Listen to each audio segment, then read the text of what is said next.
What's good with everybody, man?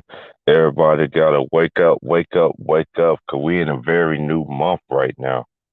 We're in a very new month right now. July. We are in July. We are in the month of July. And hey, next month is Leo season.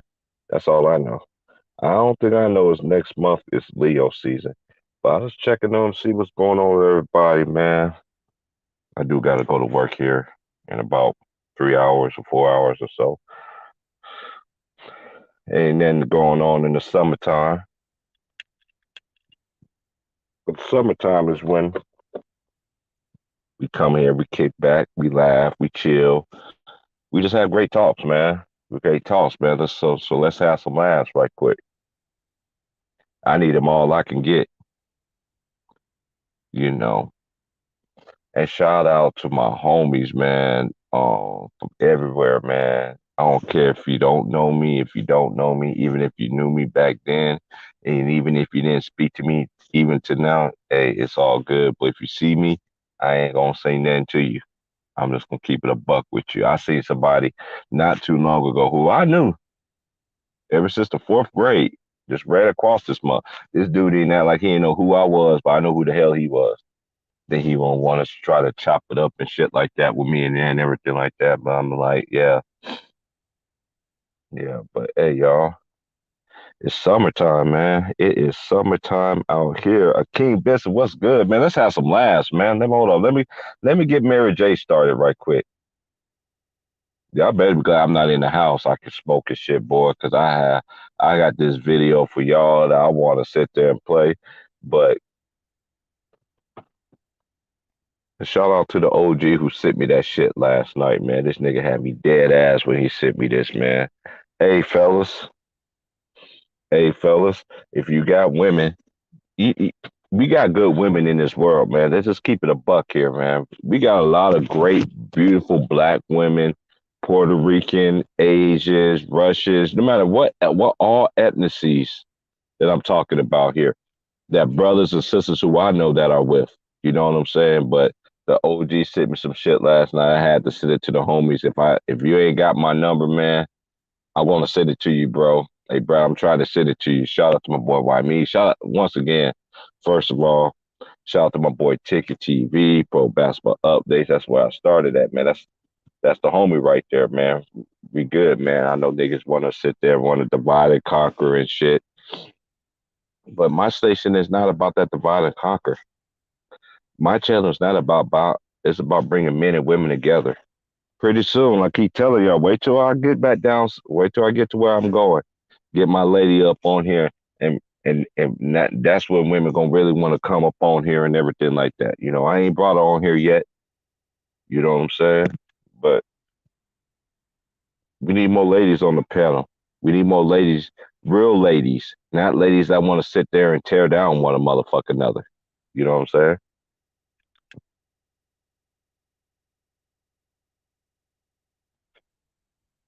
I hope everybody's safe on this July 4th weekend. Unfortunately, I'm working.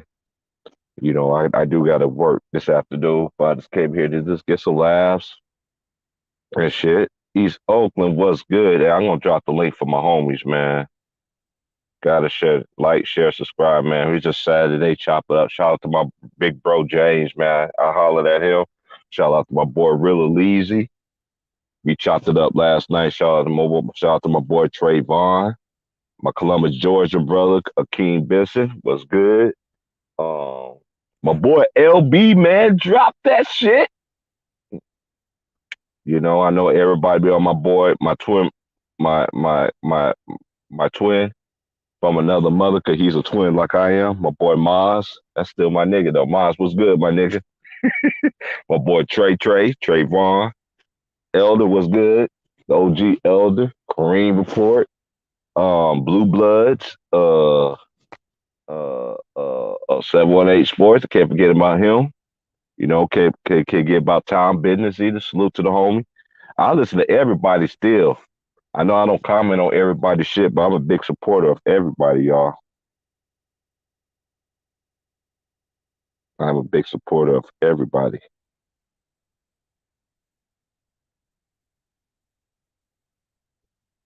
I'm about to drop the link just in case they might want to come in and chop it up, man. I'm just sitting here. Got up this morning. Shout out to my boss too, man. I got one of the coolest bosses. Like my last two managers has been some of the best managers I ever had in my whole entire life of working. You know, I had a woman most managers I had in my work profession since I've been working has always been female. You know, shout out to the ladies who hold it down, and shout out to the fellas too. You know, us men, we don't get enough credit in this world, man, as it is. But we got free agency going on. We got all this kind of stuff. So that's why, like I said, I normally take a sabbatical. I normally take a sabbatical because when it comes to the season, everybody be making their little shits here and there. That's why I'm the type person that I always wait for all the information to come out. And then once all the information come out, oh, that's not the one I wanted to say. Hold up. I just figured out how to do this. I already know how to do this. Hold up, y'all. I'm about to drop the link just in case someone want to come in. Clip tray.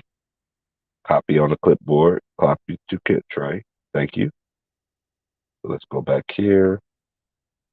And then we go here. And go there. And then hit that right there. And I hit paste, StreamYard.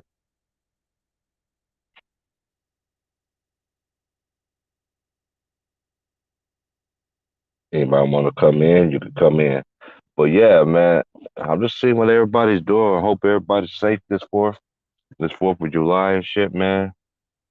I know out here in Oregon, man, same day, same song kind of stuff, man. Kids out playing in the water, all this other stuff. I remember just bring back memories when I was growing up. Summertime, I was out the house early, done all my chores. Parents couldn't say nothing to me. Everything was already done.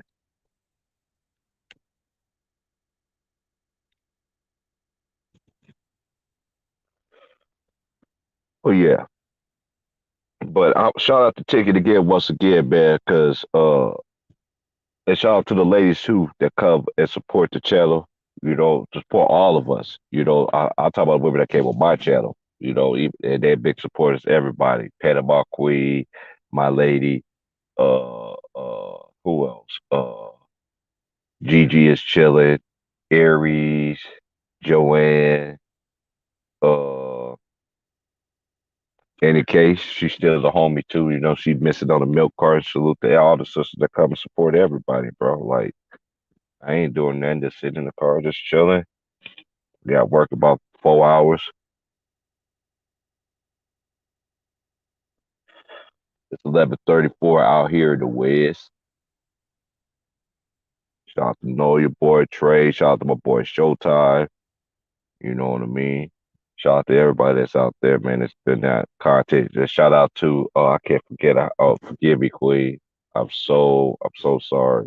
The two ladies, um, Tay Tay Brown, salute Queen. You already know, and LeBron is Glow. How can I ever forget about the home of LeBron is Glow? Salute to y'all too, cause y'all help these women that got contents about sports and know what they're talking about too. So shout out to the ladies though too, man. Like for real, shout out to my boy Wilt Strong. Got to tell niggas start raising their hands up in this motherfucker.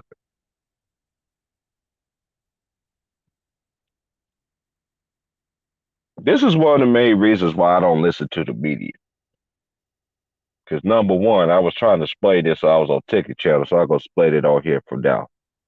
Media has always stealing content from the small people. It's been like that since the beginning of time. So the ticket come out with something. I'm just giving an example. If he come out with something 2 or 3 months in advance, let us know the play. He let us know the play weeks. But niggas don't people don't understand this. Look how ever since ticket been shout out to the homie again once again, man. He put a lot of niggas on. He taught niggas how to get their own platform, get their own shit, dude. This is a lot of money. I ain't gonna say it's a lot of money. I won't even say it's enough money for us. It's enough voices of us that could be heard. I know a lot of cats don't subscribe to my channel, or I know cats do subscribe to my channel. I know a lot of cats don't donate to my channel in it too because you know we don't be cussing and there's gonna be disagreements and shit like that. But my channel is different. Y'all want to argue, call each other bitches and hoes and sluts. Y'all know the channels to go to. This ain't one of them.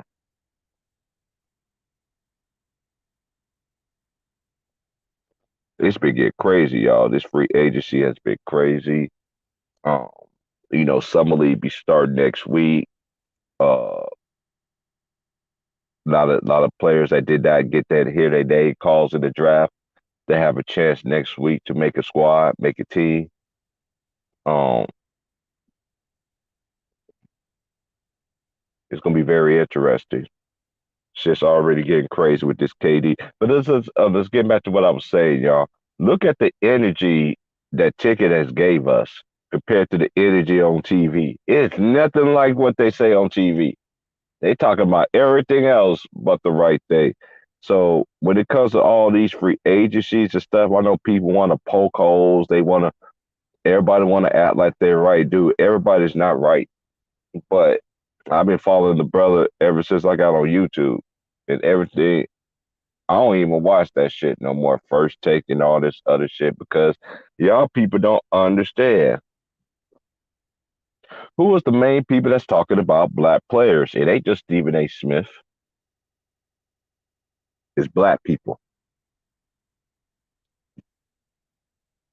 There's always a panel full of black people. Then you might have one white person on there. But other than that, you got all these other people sitting there talking about black players. It's been like that since the beginning of time. And y'all still don't understand the notion of the media. That's is another thing with me too, is that when it comes to these awards and all this shit is biased. It's been biased. The integrity of the game to me has been of the media world is monkey see, monkey do. And I ain't never, everybody in the whole media, everybody always preach the same thing. They like that movie. Some of y'all motherfuckers wasn't even born enough when Drumline came out. Y'all niggas is like one band, one sound. Y'all believe everything these motherfucking media tell you. Don't you know the media is actually the devil? Steal, kill, destroy.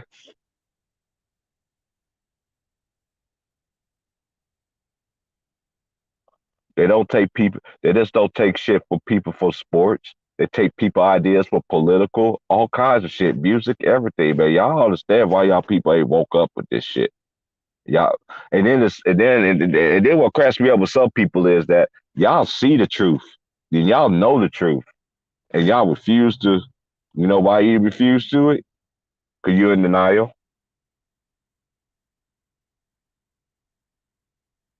Let's cut this bullshit out, y'all. The media's angle is always why are we the only, I keep preaching this all the time. I keep saying I sound like my dad right now, rest in peace, Pops. But my dad used to say this all the time. We're the only race that was taught to hate on one another and be have pure jealousy over one another. When it comes to white people, you think look at all these white folks. Look at the white folks podcast when it comes to sports and shit. You hear them motherfuckers calling each other bitches and hoes and sluts and shit. Man, them motherfuckers got about 8, 9K motherfuckers in their motherfucking chat. Let's cut this shit out. Well, when a nigga's really speaking real shit, really talking to you, or even a female, a woman, even a lady that's speaking real shit, real facts, all that shit, y'all don't support that shit. Y'all don't even want to donate to that shit. Y'all like toxic behavior. Now, I'm gonna cook right now before I let everybody in. Hold on, Jay. I'm gonna cook for a minute before I let back in, man. Hold on 1 second, man. Give me about 15 minutes. Then I'm gonna let everybody in. The link has already been. I keep telling y'all niggas, man, the truth is always in front of y'all motherfuckers every goddamn time. But y'all refuse to. Y'all refuse to. Y'all refuse to take it. Y'all refuse to. I don't understand y'all, man. That's why a lot of times when I do go on streets and shit, I let niggas just talk. I just let them talk. Sometimes I always say nothing at all. I laugh and shit like that. 'Cause people just hate themselves, bro.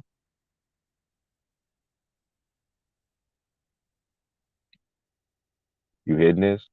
All right, it's gonna be puff puff give. I'm not playing around. All right, you got your ass in this car. It's puff puff give. I'm just letting you know. Don't be sitting there holding my shit. Nah, fuck that. You ain't getting your shit here. Get one of those out of there. You spoke your own shit. You can look at me crazy all you want to, homie. So hold on one second, y'all. I'm talking to my boy in the car. Hey man, you gonna take that blunt or you gonna get on with it? Matter of fact, you ain't gotta take it because it's already rolled. There's some weed right there and there's some zigzags right there.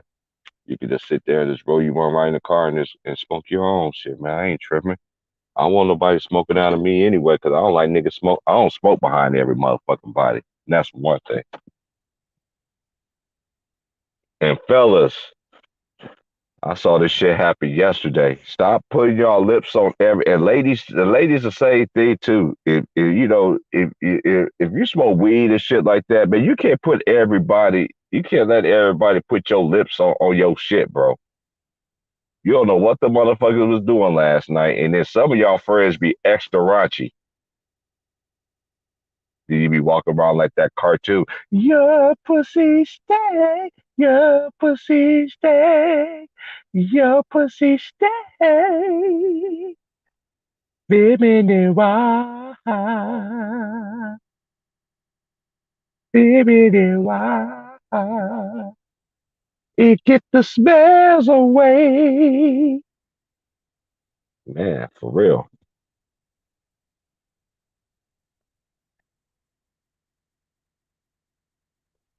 And this is the thing, though. The whole world is against us, but this is what, and let me just tell y'all this too.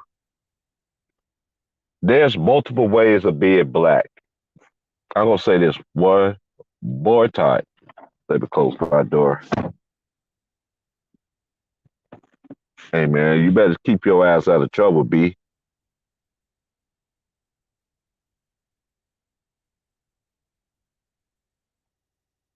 I'm just letting you know, man. Stay your ass out of trouble, B. You looking at me like you crazy. I know what sign language is, nigga. Okay, okay. Oh, all right. Holler me later. I get off at 9. Yeah, I get off at 9. In sign language.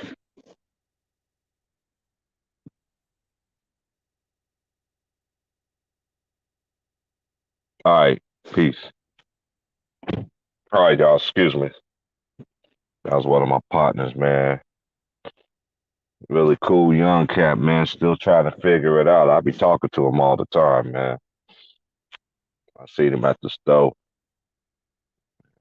Yeah, just trying to uplift some people, man. But yeah, everybody can't be. And this is one thing about people on here too. I, and all this, and shout out to my subscribers who do email me and everything. Y'all be keeping me up on everything, even though some things I already do know about already. But y'all really break it down. Shout out to my subscribers who really. And like I tell people, man, there's more than one ways to support me, man. That's either like, share, subscribe, or even email me. And I always answer all my subscribers back, period, when I have the time, you know. So tomorrow I'm definitely gonna be answering back some questions for my subscribers, you know, and even some old folks that's speaking that knowledge and that wisdom, man. I'm still gonna keep my platform the same way, dude. You're not gonna come around here and you're not gonna come around and be totally disrespectful, man. We the only race I know. We gotta come in here. We gotta let our voices be heard, all in the wrong way.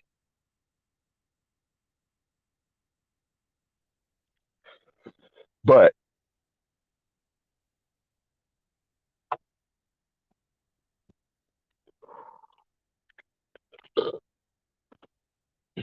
that's how the world goes. You dig what I'm saying?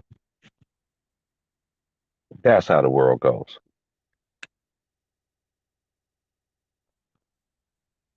Negativity.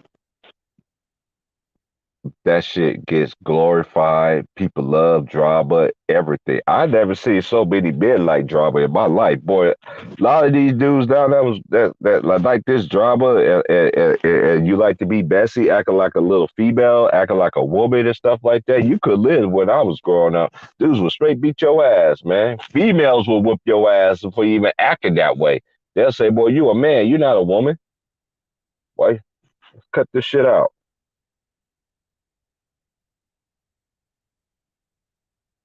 Yo, them in that the old school end up in here.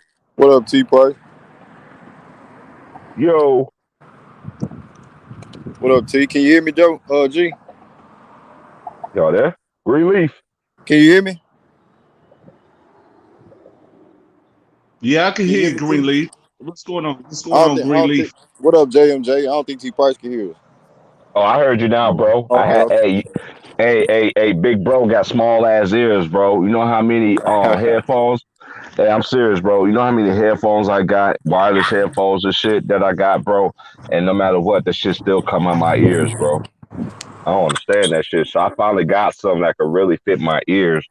And now they say these motherfuckers ain't gonna slide out though, bro. But it's cool though, man. What's going on with everybody? Salute to y'all, man. Hey man, I really like. Hey man, I already put that on my on one of my favorites, man. When you had when you had old boy on your channel, bro, the Harlem Oh, Globetrotter.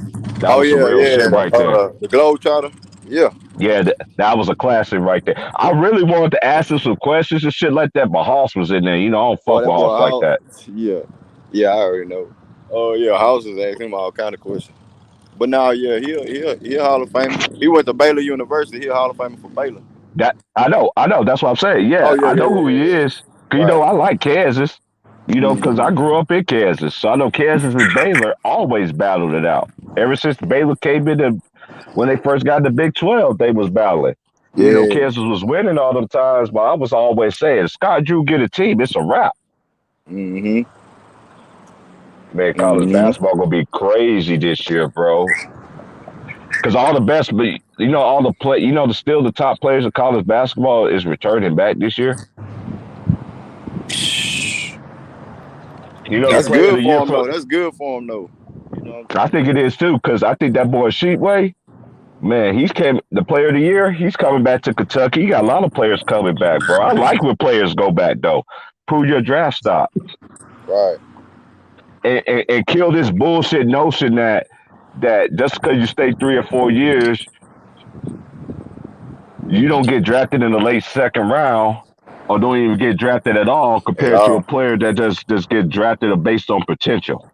Right. That's some bullshit. And then it'll Yeah, give him a lot of Tim development Duncan too. on that. Remember My bad, Tim JJ. Duncan on that. He played his 4 years, you know what I'm saying? Trayvon, what's going on? What's going Oh on, yeah, you Trayvon? Salute, already know. You already salute, know fellas. Tim Duncan. And let Salute, me T. tell. Oh, what's good, big bro? What's good, little bro? Hey, I just gonna say this, y'all.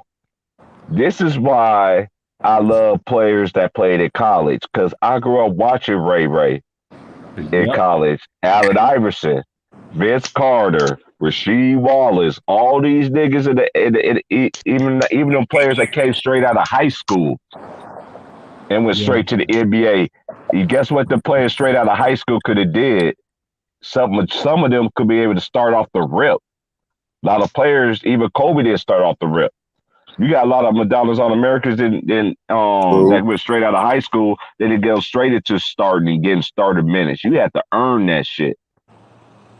I'm gonna tell you this, T. Price, man. You know, people that stay 4 years, man, they committed to it, and you know, just in case the NBA don't what's it called, work out for them, man. They got an education on something. You know what I'm saying? With the four They got an years, education, Hey, you and know what? also You one right. thing too, they could go overseas and play. A lot of niggas. This is one thing about United States people, and it didn't get really America. disrespectful to this new era, to this new age right now. Y'all new generation, stop disrespecting the players from overseas. Don't you know overseas basketball is 100 times more physical than the NBA right now? And yep, I ask you something. Can I ask you something, T Price? And everybody, matter of fact, all y'all take a turn on whoever order What y'all up, Trey? off. Go What ahead, up with it? bro. Off of what you just said, you just now made something pop in my mind real quick. That's crazy. You said something. You said they used to go to college for 4 years just in case injury, something goes wrong in the league or anything, so they can have something to fall back on. But you know what else was going on? You know what else was going on with that? Their parents told them, fuck all that, get an education. It was hard struggling for those players back then, like how they live. They're like, nigga, you the first one to go to college. Don't just be all about NBA. Get you a diploma up out of that thing. Get you something That's else to big fall on. facts. So it's like, do that go on some of the parents? Is some of these parents telling their babies, go get that money? And it's, you know, because we know that is in this world. We know you got some parents that sending you to acting and cuffing your money, doing all type of shit. They want to live a dream that they didn't get to live through you. Yep. Instead of worrying about what you really want and what's important to you. Yeah, that's what Tim Duncan did, man. Tim Duncan did his shit, man. He doing this shit for reasons, man. That's why I respect Tim Duncan, even though he shut my mouth. I respect all the niggas that did that shit. I respect Vince Carter too. I respect Vince Carter. I respect your boy Isaiah. I think these players that I'm naming, they went back. Even though they can't, they said, I'm going back to finish that. Even Shaq Pierce did the same thing too. Shaq, they went back and got their diploma. Now these did dudes J.R. one and Smith done. finish too? I think so. So that's what I'm saying. Even if you one and done, these niggas in the off season, if they wasn't practicing on their skills, they was taking little courses, little classes to get their education. Facts. And man, I'm just gonna say this about college. I'm gonna say this. I'm gonna let OG. I'm gonna let JFJ cook on this. But I'm gonna say this to everybody. My dad told me this. My dad's like, son, I want you to go to college, but college is not for everybody. Now, don't teach if you end up having if you end up having kids like I have, like this is how my dad used to talk to me. Rest in peace to my pops, man. He's about to be 2 years on the 1st of August, I think. 1st or 2nd, one of them two. But he always told me, he was like, everybody don't need to go to college. But if you have kids and you work it hard and you see their potential, you want them to be better than you. Just because you don't go to college don't mean you can't be a successful man. You see what I'm saying? Sometimes you gotta have fun. You can have your fun sometimes. But they say all work no play makes a grown man what? Yeah. And as men, we gotta still be men. Man, we gotta still be men. We know society always gonna knock us down. Black women, y'all need to be held accountable. And this is one thing about me. I'm just talking about me. I'm talking about nobody else but me. The women that I know, they don't act like the women that's in society, push that BS and that narrative that ain't no good black men out there. I know a lot of black women. I know a lot of women of all colors, even white, all races. There's some good women out there, man. And there's some good men out there. But women always got put on top. If you don't understand the laws of the land of each state, then I don't know what to say for you. You really behind and you really lost. Hey, T Price. Hey, I don't know if you caught it, man. I'm while you was talking, I'm listening to you, and then I just seen this. Did you hear what KG said to AD, like a little message that he gave to AD? Who? Did you hear the message that KG gave to AD? Man, look. What camera was it? This one? I'm talking to AD right now. Bro, get lost. Oh, shit. Wow. Hold on, bro. This is what I'm talking about. See, y'all niggas be putting these niggas up on pedestal, and them niggas who already got that hardware called Hall of Fame and champion and this and defensive and MVPs. Nigga, he just told this nigga, get lost. Go to Hawaii. But after that, he do tell that nigga, other than that, you better come back better than everybody in the offseason. He like, nigga, you better go for MVP. He like, and I know a lot of people gonna not like me for saying that and all that, but he like, I'm your OG. I'm telling you. See, that's a nigga who take pride in that position. Power forward. Right. Tough It Right, ain't and love. that's about what's him missing in liking. this It ain't league. about his favorite. Yeah, this ain't his favorite young power forward. His favorite nigga. He's a power forward, and he just don't like the way that position being upheld by him. That's what this is. That's why he came off on him like that. He like, nigga, you disrespected me. Boy, basically, he look at him like, if I was a power forward in the league and I seen you in front of me, I eat you for lunch because I see you soft as a motherfucker. Yeah, and that's the point. KG was skinny as a motherfucker, man. He's still playing power forward and shit, man. This Man, motherfucker AD, Hey, man. That This dog mentality, I ain't man. gonna lie about shit. KG, man. And this is a lot of people don't understand. All these players, man, back then, man. The West back then was gauntlet, bro. Dude, You damn right. you could have 50 wins and you still couldn't make the playoffs. man. Yeah. Whereas back then in the East, this is before LeBron got there. Therefore, back in the East, back in the day, you could fact check it. Every single year, they always had one team that had a losing record that was always the eighth seed in the Yeah, you East. damn right, man. I'm telling you, man, the Western Conference, when they had Hey, their shit, you could be The East was 41 to dominated in 41 the 80s to and don't me, make the and the playoffs. 90s. The And yeah, 80s and you the can be 90s, the East Western dominated. the Conference, eighth and seed. you The could eighth have seed in 38 the eighth seed in the West And the 38 will and be West the was 42. dominated. motherfucking will be the third. Will probably be the third seed in the East. Hmm Mm-hmm. That's how it was. The eighth seed in the West will be the third. It'll be four and up. The eighth Yeah, seed will be yeah. fourth and up in the East if they was over there. Yeah, the AC conference, man. You could be 38 and 43 or something like that. But 38 and 43, you still make the playoffs. But the Western Conference, if you get a 41 and 41 record, you ain't gonna make the playoffs, man. Hold on Because one you second. We got a the troll in conference my was section. good. We got a troll. We got a constant troll in my section. Go, Mike. Ain't nobody talking to you. He said The Curry ain't nineties, top 10. the LeBron nineties, the definitely top nineties. 5.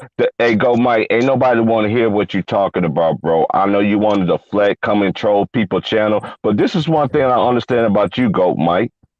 I ain't never trolled you. I never came on your channel doing said any disrespectful thing to you, and you still ain't never answered my question, Goat Mike. Whatever have I done to you for you to go off on me? You still never tell me that. You want a one-on-one on your channel. Why I want to go on one-on-one on your channel where you got niggas that are yes men's? But anyway, back to the schedule programming, man. Yeah. Yeah, man. You know what I'm saying? You say the I'll tell you West. You this, say the man. West. You said the West was weak in the '90s. Hell no, it wasn't. Just I'll because keep. No, I Jordan keep. I won, keep. Yeah. just I'm because gonna be. Jordan won 6 times doesn't mean, dude. That's why I know these niggas don't know shit, bro. I was living in those days, bro. Look, man, first Yeah, of all, I keep telling Chicago people, Bulls you had look the at these games right here. Look at how these games are constructed, right? Right now, kids playing 2K all over the world, all these basketball games. They only want to beat four teams. It's only four teams these kids want to play with, like even on that game. Back in the days in these '90s that they talking about, it was a game called NBA Jam. Every Yes, team had a Hall of Fame duo. Famer. Yes, they did that. A Hall of Fame Yes. duo. They showed did. They showed did. Every That's how team every had a team did. Hall of Fame duo. That's Right facts. now, Yep. you got team in the league. It was like a shakeup. Yeah, you had, say for instance, you had four teams that you would say, oh, these four teams gonna win a championship. But guess what? It ain't because that team was just so souped up. It was the players that was on them. You was like, well, I think they just the most specialist players with the right pieces around them. But you still had other players that was Hall of Famers that when they went up against each other, why y'all think we got hardwood classics like we do from that era, man? We ain't got no damn hardwood classics coming up in this era. Y'all, you know what y'all hardwood classics gonna be? LeBron James and the Miami Heat going against the Chicago Bulls and shit like that. Ain't no goddamn hardwood classic, really. Classic. Facts. Facts. Hey, I already know, go Mike. This is thing with LeBron. LeBron is too easy to cook, bro. You talking about he has a better resume than who? He still don't have a better resume than Kareem Abdul-Jabbar. That's right. The Korea Abdul-Jabbar played with a whole lot of centers that was fat.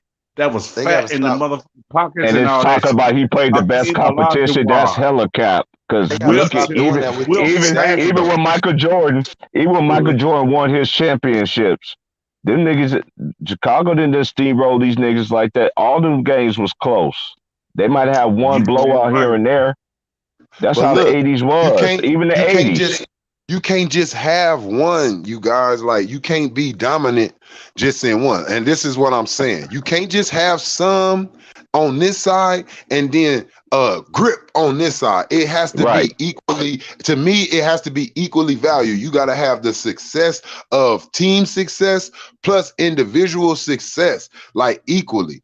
And nothing off the court is nothing off the court makes you the GOAT. So stop telling me about what a nigga do off the court, because I never like known that to be something that makes you the best just because you went and gave somebody some money or you got charity. I understand what you said, Go Mike. You said that, Mike. I will call you Mike. What you saying, Mike? That LeBron paid, dude. Stop this. This is what thing I don't do. This is what I like about y'all generation. Y'all want to disrespect players. Michael Jordan played against some niggas in the finals. Michael Jordan stopped a lot of. This is one thing y'all fail to realize. Michael Jordan stopped a lot of niggas from winning. A lot of niggas didn't win. A lot of niggas did not win.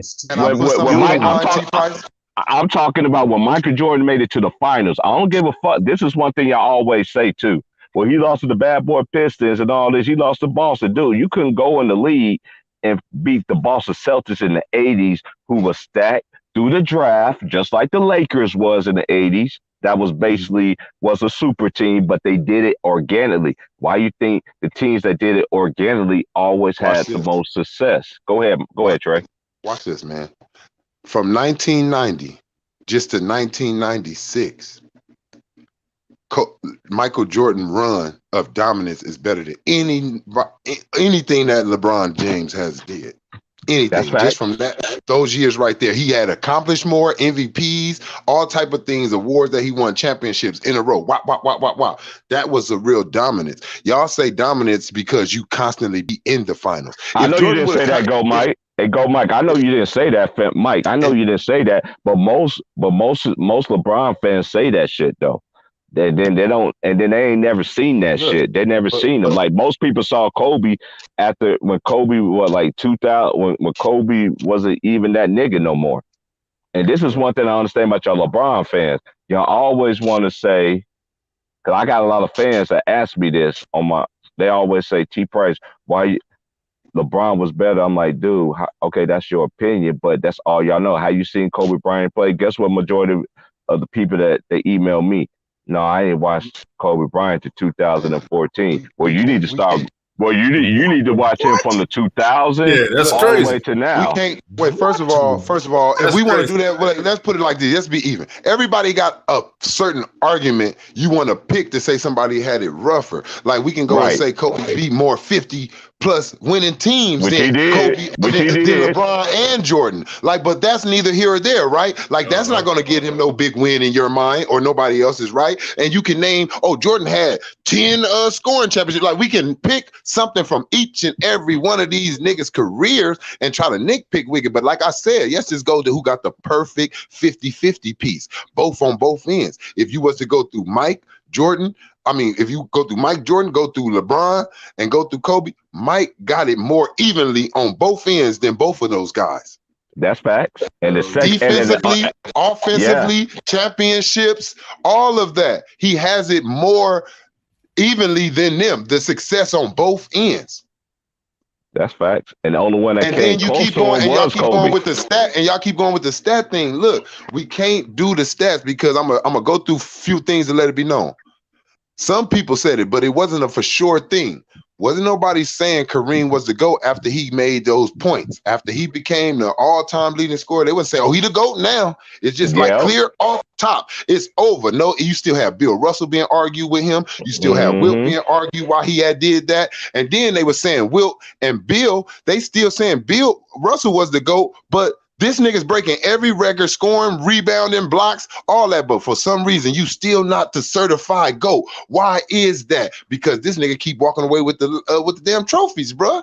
Every time y'all match up, he's winning. So how can I really say you the man over Bill Russell when he keep on having this type of success? You having individual success only. He having individual success. And he having championship success. So in that generation, and he had better teammates. And he had better teammates. He did. But if you're calling you a GOAT or you the best in the world, you have to overcome. I don't know where that GOAT shit came from anyway. Hey, this what I'm saying. JMJ, Look, when that shit start talking about, when they start talking about the GOAT shit. They Like, start Man, talking about I that shit. I don't even remember this shit. People don't want to say no. I'm gonna tell you. I'm finna tell you, T. Price. You do I'm know when they 43 talk years about old, this. about to be 44. Don't even know. You do know. When this GOAT shit I'm gonna tell you where this GOAT shit came from, and you do know. Everybody on this damn chat and everybody on this panel, if you was born anywhere, at least where you hearing a Muhammad Ali thing, that's where it came from, and they put it in every sport, nigga. He came with the GOAT talk, and they put it in every sport. Nigga, he said, "I'm the GOAT. I'm the greatest of all time," and then they just start using, the shit in every sport, like it's every sporting thing, nigga. That's where it came from. Great GOAT. Shout out So to Muhammad Ali came up with bro. this GOAT shit, and after that, every other sport they start calling everybody the GOAT in there. They start putting that on there if you the best in the sport. Hell yeah. So that's how that shit came about. But the thing is, you can't give it to somebody because of just one side. I'm not giving it to Jordan because he got 6 rings. It's other shit that goes behind that. And I'm not giving it to LeBron because he have all these individual stats. It got to be some other shit behind that. Yeah, you right, Trayvon. I'm gonna tell you this, man. I'm gonna tell you this. I'm gonna tell you another thing too. Talking about GOATs with Kobe. But I salute to Kobe though.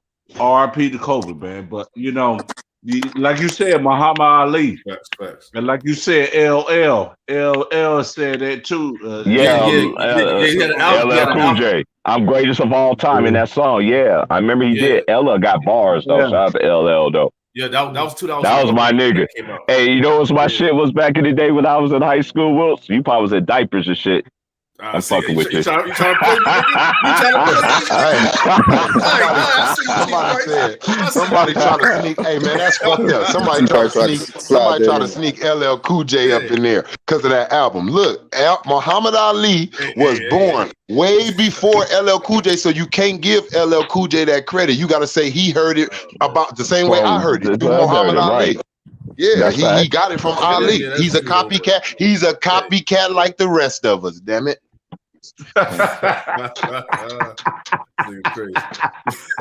Don't think. Look, because this is the thing. Even you can be an originator in some things, but believe you copying some shit too. You can originate some things, but you copy something to get to be an originator. We all pattern our lives and in anything that we do, as far as work ethic or anything like that. We always have somebody that we mimic and everything. Come on, let's cut this out. No matter what you do, no matter what God-given gift that you have, you modeled yourself behind somebody and put your little into it too.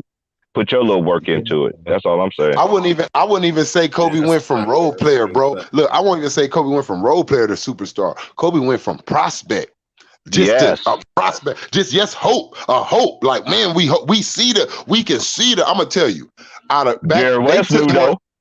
They took better chances back then, though. If you really want to be honest, those GMs or whatever you want to call them back then, they had the better guesses. They were better at their guesses with players. These niggas be missing in this day and age. But that's because it's really not the GM though. That's because it's really not the GM picking niggas. And look what they had to go through though, that bro. Hey, Trayvon, he had to go through Eddie Jones, Nick Van Nessel, rest of the crew. But yeah, he had to go through them. That was symbolic, man. You heard what Nick Van Nessel said? Nick Van Nessel said every practice Kobe was playing one of them niggas one-on-one. Every practice. It's his rookie year. What I tell you, what I tell you on your channel, on Ticket Channel, I said my only argument, and I don't even give him this argument to try to make him in there. All I could tell anybody is Kobe. And I'm saying this for anybody. He did more with less athleticism, less muscle, less grip, like less big hands, less height. All the talk. He didn't have all that like something special where they were just talking like, man, his speed, man, his boosties. Kobe had a 38-inch vertical, and he got stupid highlights of dunking on niggas. Jordan had a 48, the highest steal in the league. So when they say when you think about that fader, when you think about Kobe's fadeaways and how he's dunking on you, he has to put so much work in for that to figure out to get that space. I don't believe they got that work like Kobe got, man. Yeah, that's what I'm saying. See, and I that's don't what I'm think they saying. had If Michael Jordan, I would say that about That's a them, and I football think kid. Phil even said that. Phil even said it, and a lot of people said it. Like Kobe, different. Like he a little bit more, like on work ethic. He a little bit more than Mike, because you got to think Mike was smoking cigars and drinking and shit. So you got to know Kobe was on another level than him when it came there, because he knew I don't got Mike muscles.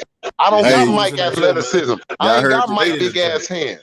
I ain't got LeBron 6'9" frame and locomotive speed at the same time and all. I wasn't blessed with those type of you can't superpowers. stop that. But when that nigga was in Miami, that nigga was just like even in Cleveland. Even in Cleveland, he was like that too. Man, come on, 18 you years old. That nigga. You ain't never been hurt in your life. 18 years old, you ain't never been hurt in your life, and all you see is a path to the rim. Nigga, you going through niggas like it ain't no tomorrow. Hey, I seen somebody quoted Kobe saying like they was trying to, paint the narrative of being a ball hog. He shoot too much. And he was like, why would I pass them the ball when they not putting in their work like I do? Wait a minute. They don't even. They come in the gym. Now look. Now watch this. Now watch me eat through that. Now the year that Kobe done won the championship, I don't know if it was Indiana or Philly, but he led the Lakers in assists in every goddamn thing, every goddamn category except for points and blocks. Points and blocks and fucking rebounds. Those are the only thing. He led everything else. In assists, though, he led them in assists through the whole fucking playoffs and the season. But he was a motherfucking hot dog. That what happened when Dwight Howard saw him for the first time. When he went against Dwight Howard, when he went against Dwight Howard in the finals, he was the only other player than Jordan to average 35, 6, and 6. Come on, man. But he's a hot dog, man. Look, let me tell y'all, his career average is about 5 or 6 in assists. That's a lot, man. He ain't far. He ain't far on the assist list. Y'all act like Kobe's the last nigga in the assist. That regular season. Man, come on, man. A lot of point guards can't do that shit. Point guards average that shit for turnovers. Man, he should cook Shawn Marion. Shout out to the Matrix, though. And look, I just found this out. You know how they like to always bring up Kobe lead the league in the most misses? Well, LeBron right behind him, and LeBron lead the league in fucking turnovers too, nigga, all time. Yeah, finals losses too, nigga. Oh shit. See, they don't talk about that in the news. See, they love to say that in the news a lot with Kobe. I noticed they be like, Kobe leads the league in misses. Every time they got LeBron on here, though, and that's why I didn't know about it. I really had to find this shit out on the stream. Somebody told me, they said, you didn't know that, Trey? I said, they don't talk about it like that. They ain't got that shit out there that LeBron leads the league all time in turnovers. Damn. They tell you that this nigga, look what they say about that said that shit first. Remember that shit, Greenleaf? Now look, I'm gonna show you what that does do. Because Chris Paul said, I heard that first from Hall. I ain't gonna lie. Look, Chris Paul was leading the league, lead the NBA in turnovers. I heard that from Hall first. I ain't gonna lie. Been in the league around the same time as this nigga. He ain't up there on the turnover list. But they talk about LeBron playmaking skills. They say his shit like Magic. They lied to us, nigga. Ain't no way. That's what I'm saying. That's what I'm saying. They lies to us. Y'all don't know, because guess what? Ain't nobody that was born in 2008, 2010, or all that shit gonna go in there and say, show me some Showtime Lakers shit. And whoop, they ain't gonna give a fuck to go back that far. Yeah, they need to go back that far. They need to go back that far, Trayvon. They need to go back. I'm in agreement with you. I ain't saying that they don't need to. I'm saying they don't give a fuck to. They don't care to go there. As far as they're gonna go, is to whoever was before, like just before LeBron. If you notice, that's how generations do. They only go back 10 years. That's how far you're gonna get. They ain't gonna search 20. They're gonna search 10. They're gonna go just a decade back. That's as far as they really gonna search. That's a big problem, man. That's the problem. Yes, that's facts right there. The only thing these niggas know Magic Johnson from, I'm gonna tell you, the first thing motherfucking kids know Magic from, they know Magic from the shit he just did. I'm gonna tell you, a lot of these kids gonna remember Magic for crying on TV, talking about, I told Jenny I ain't gonna be able to do this no more. That's the only thing they gonna know about Magic. Some of these kids, they gonna be like, ain't that the nigga? That nigga used to play back, because you know how it is when you ain't never seen a nigga do something. They be kind of fat, chubby, and then you see a highlight, you be like, damn, he used to do that shit. Hold on. Hey, name a player right now. Name a player right now that show this much passion when they score as a shooting guard right now. I don't know, man. I don't know. Name a shooting guard that's in the NBA right now that showed this much passion. Man, yeah, nobody, man. Hey, Nobody. Man, that's why I miss about the old school players. That's why I miss about the old school players. Mm-hmm. When he did that, I felt that shit in my bone. Nigga, he was slapping himself all in the fucking face and shit. I was like, wow, damn, these niggas got Kobe live, nigga. Word. When I seen that nigga do that shit, bro, I was like, oh my. Was that Gary Payton? Yeah, you see Gary Payton? What you doing, Gary Payton? Get y'all remember when do you remember when not Ty Lue, when Lou Williams and them, man. Let y'all go. I gotta go to the store, man. All right. Man, salute to y'all. Peace. Price, Trey Bond, TNT. All right, Jay. All right, Greenleaf. T Price, you remember when Lou Williams, when he was with Toronto, I think. That nigga, it was Toronto or New Orleans, one of these teams he was with. I don't know, one of them other ones. But that nigga pushed Kobe. Remember, he pushed Kobe in his back for nothing. Like, he just came over there to do a little check on Kobe, like, just to make sure he didn't do a move until the man recovered. But he pushed him, and Kobe, like, almost fell, and he gave him that look. Man, right after that look, you know what happened? He dunked on the when Kobe did this shit right here, I remember watching this game in Kansas, bro. I came to see my mom and them right before I went back to California to finish my little schooling and shit that I was doing out there. When I seen that play that night, because Denver Nuggets play all the time in Kansas, I was watching the Nuggets with the kid named Mutombo. I remember when they beat the Sonics and he grabbed that basketball and that was real crocodile tears. Hey, that's these niggas' favorite play. That's LeBron when he was sitting next to Kobe and they was with that puppet shit and all that Muppet shit, whatever the fuck. He was saying, yeah, behind the back, spin, 360 dunk. And then he like, yeah, I watch. I like, yeah, that's your favorite play, huh? You'll never get that. Then you're gonna go steal Kobe dunk, nigga, the windmill the clock wire windmill that you did and copy. We used to call it Rock the Baby. My homies call it back in the day Rock the Baby. Acting like you paying homage and shit. But now, guess what? Now you got a poster just like Kobe. Ain't nobody gonna say nothing about that. See, when Kobe was paying homage to Jordan for all his years and what he was doing, it was look last, you goddamn copycat, you don't know who you are. But when you copy certain niggas and shit, nobody say nothing but, oh, look, he may have done it better. Some bullshit. I remember he dunked on Bobby Searle. I was like, oh my Lord. I was at this game, Trey. Man.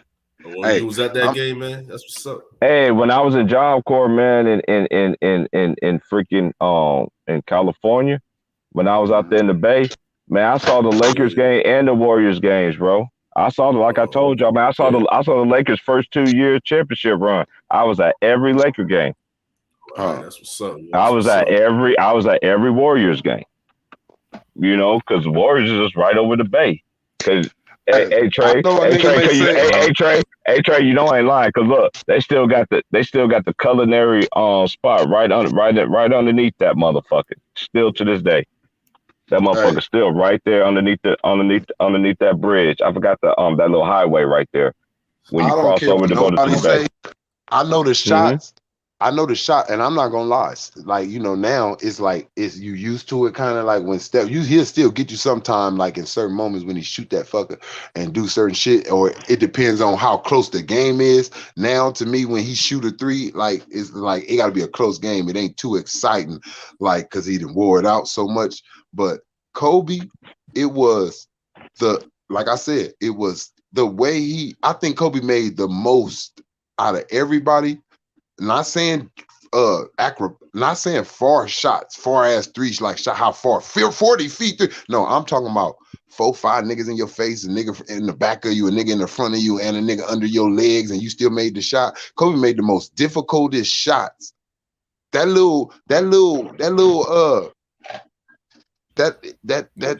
shit was crazy to me. Like when you see that, remember that Phoenix that motherfucker Phoenix and Houston. I'm gonna say those two series, T Price. That's the reason.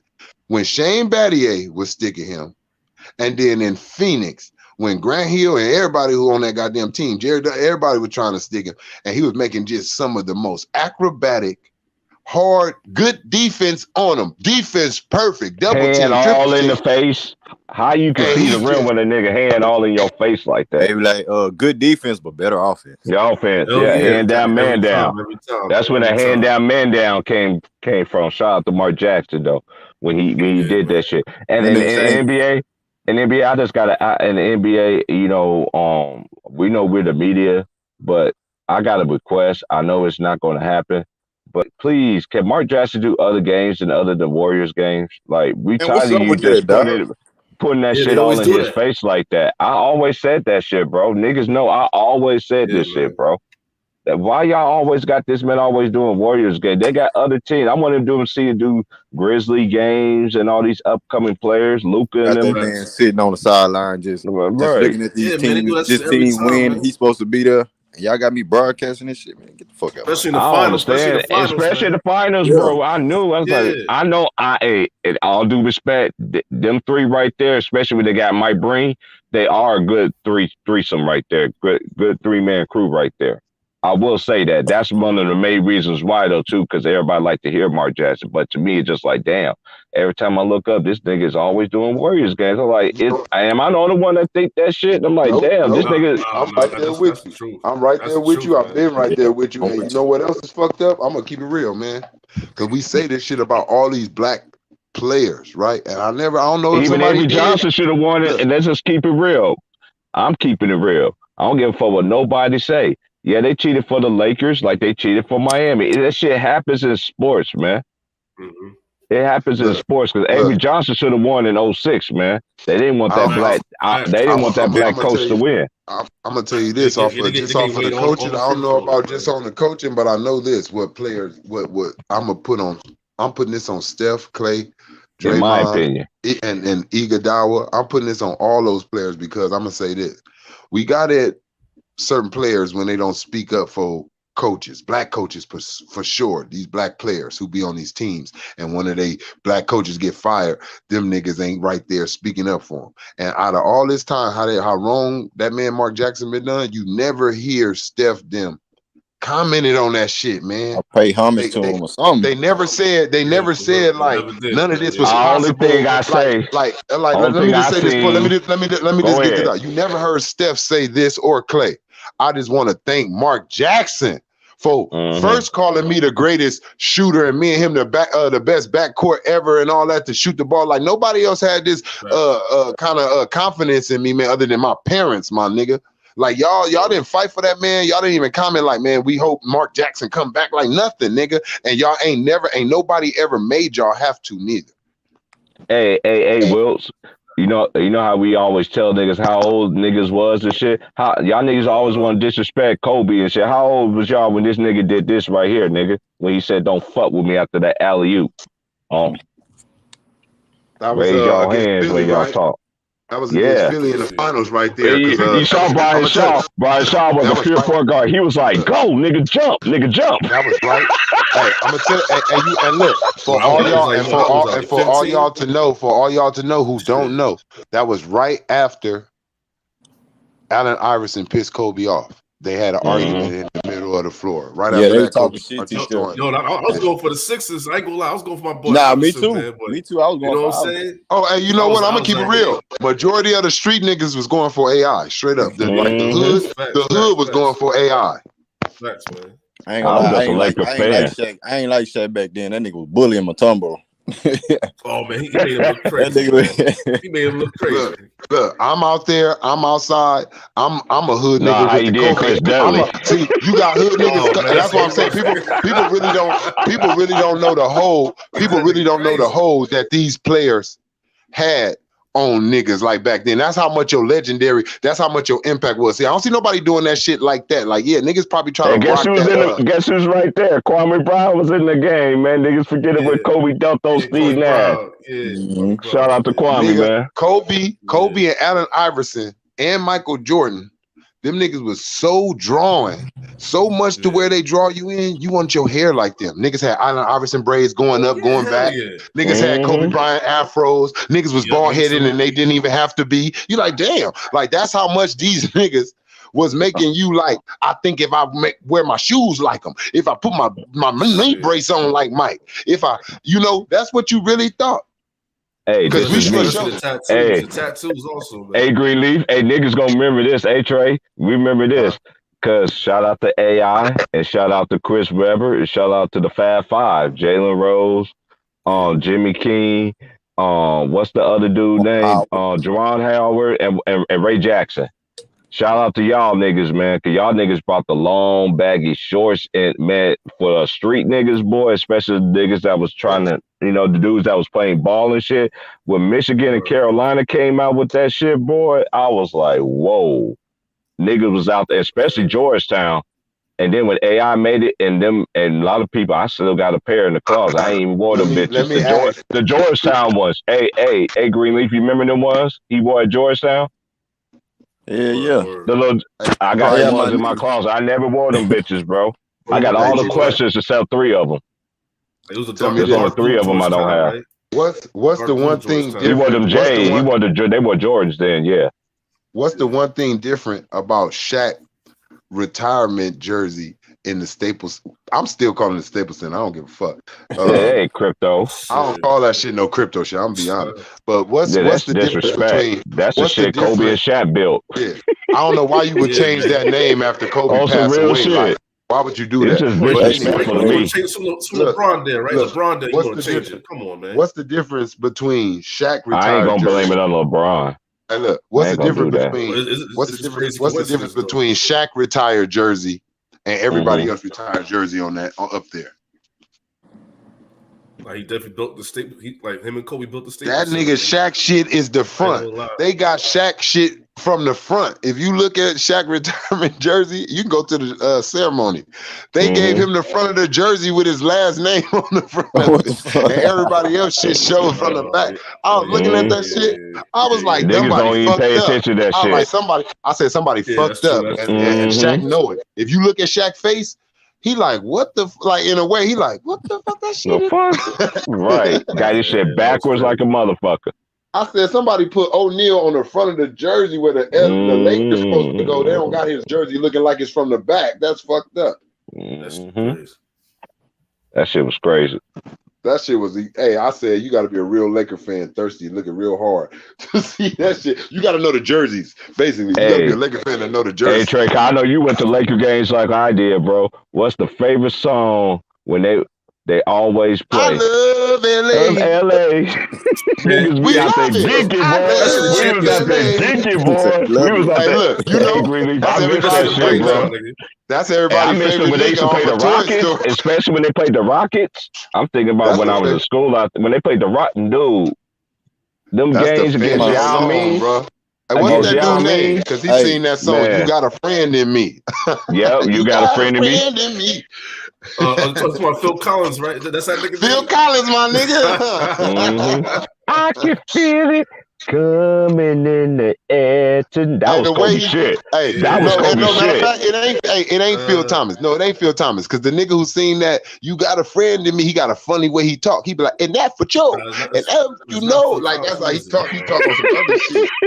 T. Price laughing because he know I ain't lying because he heard that. I love LA so much. He know that nigga got like a list. The nigga who sing this song got like a list for something. Hey, I miss going. Hey, that was when Laker games was, boy. Me and my friends with Jocko, we talk about that shit all the time. I miss the NBA on NBC though, nigga, when they used to have the players like doing some type of trick and having to say it. Either they spinning it on their finger or going behind their back. They'd be like the NBA on NBC. yo! I'm so old. I remember that shit from WGN and TBS. Because WGN used to play Michael Jordan games. All the Michael Jordan games. TBS used to show all the Dominique games, but TBS always showed another team after the Hawks. You know what ours was? KCal 9. Nigga watching that Laker game, that shit on KCal 9. KCal 9. Man, always. Yo, I was watching MSG still to this day. Nigga. MSG hey, channel, look, nigga. They didn't fuck nigga now. If you want to see a home look, they only gonna show a nigga the away games on KCAL 9, and then you got to get this new like Spectrum LA, like with you got to get every team though. It comes all together. You got USC, Lake, the Dodgers, and the Lakers. That's the only way you gonna see. Hey, what you games. feel about USC? Y'all going to the Big Ten? Greenleaf, you still in here? I found that out on your channel. Yeah, Greenleaf still in here. That's great. I found that out on your channel. I did, man, but dude, I be so busy with work, man, and dude, you know, I forget a lot of stuff. But my homeboy was both was on there. Remember, we was both on there. Somebody had said it, and you was like, "Hold up, hold up, hold up." Gotta be the money, hey, because it's gonna be crazy. because not only in basketball, gonna be crazy. Not only in basketball, but football gonna get crazy too. Because you got Michigan, and you know Ohio State. They have been dominant, even though Michigan. They did bounce back this year and won that shit, but hey, that shit about to get crazy because, I don't think they should be doing that without doing it. Lincoln Riley. Look at all the coaches. Look at all the coaches though. That's going into it. They all got long-term, like 10-year deals. They should do that because they should mix it up sometime instead of just staying like that. Because I'm gonna tell you, you remember. I want to know what teams is leaving the Big Ten. Or they adding on to the Big Ten, or they're gonna be the Big 12. I don't know. They're gonna have to change their name. No, I'm saying in the NFL. I'm saying in the NFL. What was the old lineman? Because I know we didn't have. I think we had somebody else other than the Seahawks. They had the AFL back there. I used to know about the AFL. My pops used to tell me about the AFL, and that's where old boy Warren Moon, he came from the Canadian League. But no, I'm saying, remember that like it's 4 teams, it's damn near 4 teams in every little division. Remember, we used to have other teams. Remember, everybody was somewhere else. Yeah, I know what you're saying. They mixed the divisions and shit up again. Like before, they was like, "Fuck it, we're gonna let this team go over here, this team go over there." Now they're in the division. Like basically, I think it was. I think the Seahawks wasn't in our division. It was another team. I think it was the Falcons. So Falcons used to be in ours. I think. Mm-hmm. I know one of them teams. I gotta look it up. Fact check that. I think it was the Falcons. Because I remember we used to play them bullshit ass Dirty Birds a lot. Oh yeah, the Dirty Birds. This nigga said Dirty Birds, man. Boy, I used to. I ain't gonna lie, boy. I used to be doing that motherfucking dance. We used to be playing football out here, nigga. I immediately get to cracking off the Dirty Bird. Crazy. And they got their ass killed in the suit. Man, what was their running back name? Jamal Lewis with his old truck ass. Oh shit. Boy, hey, it seemed like the running backs, I ain't gonna lie, and it's like that. It's like a curse of having one of the best seasons of your career. Every running back, as it got recent, like it stopped being so consistent how it used to recently. These running backs fuck around, have a record-breaking season, like or break the record in touchdowns. LT, Priest Holmes, all these niggas. Jamal, when they had motherfucking Peterson. After they break like some crazy record, the running backs, they never be the same. Like they injure and then they start going down. Oh yeah.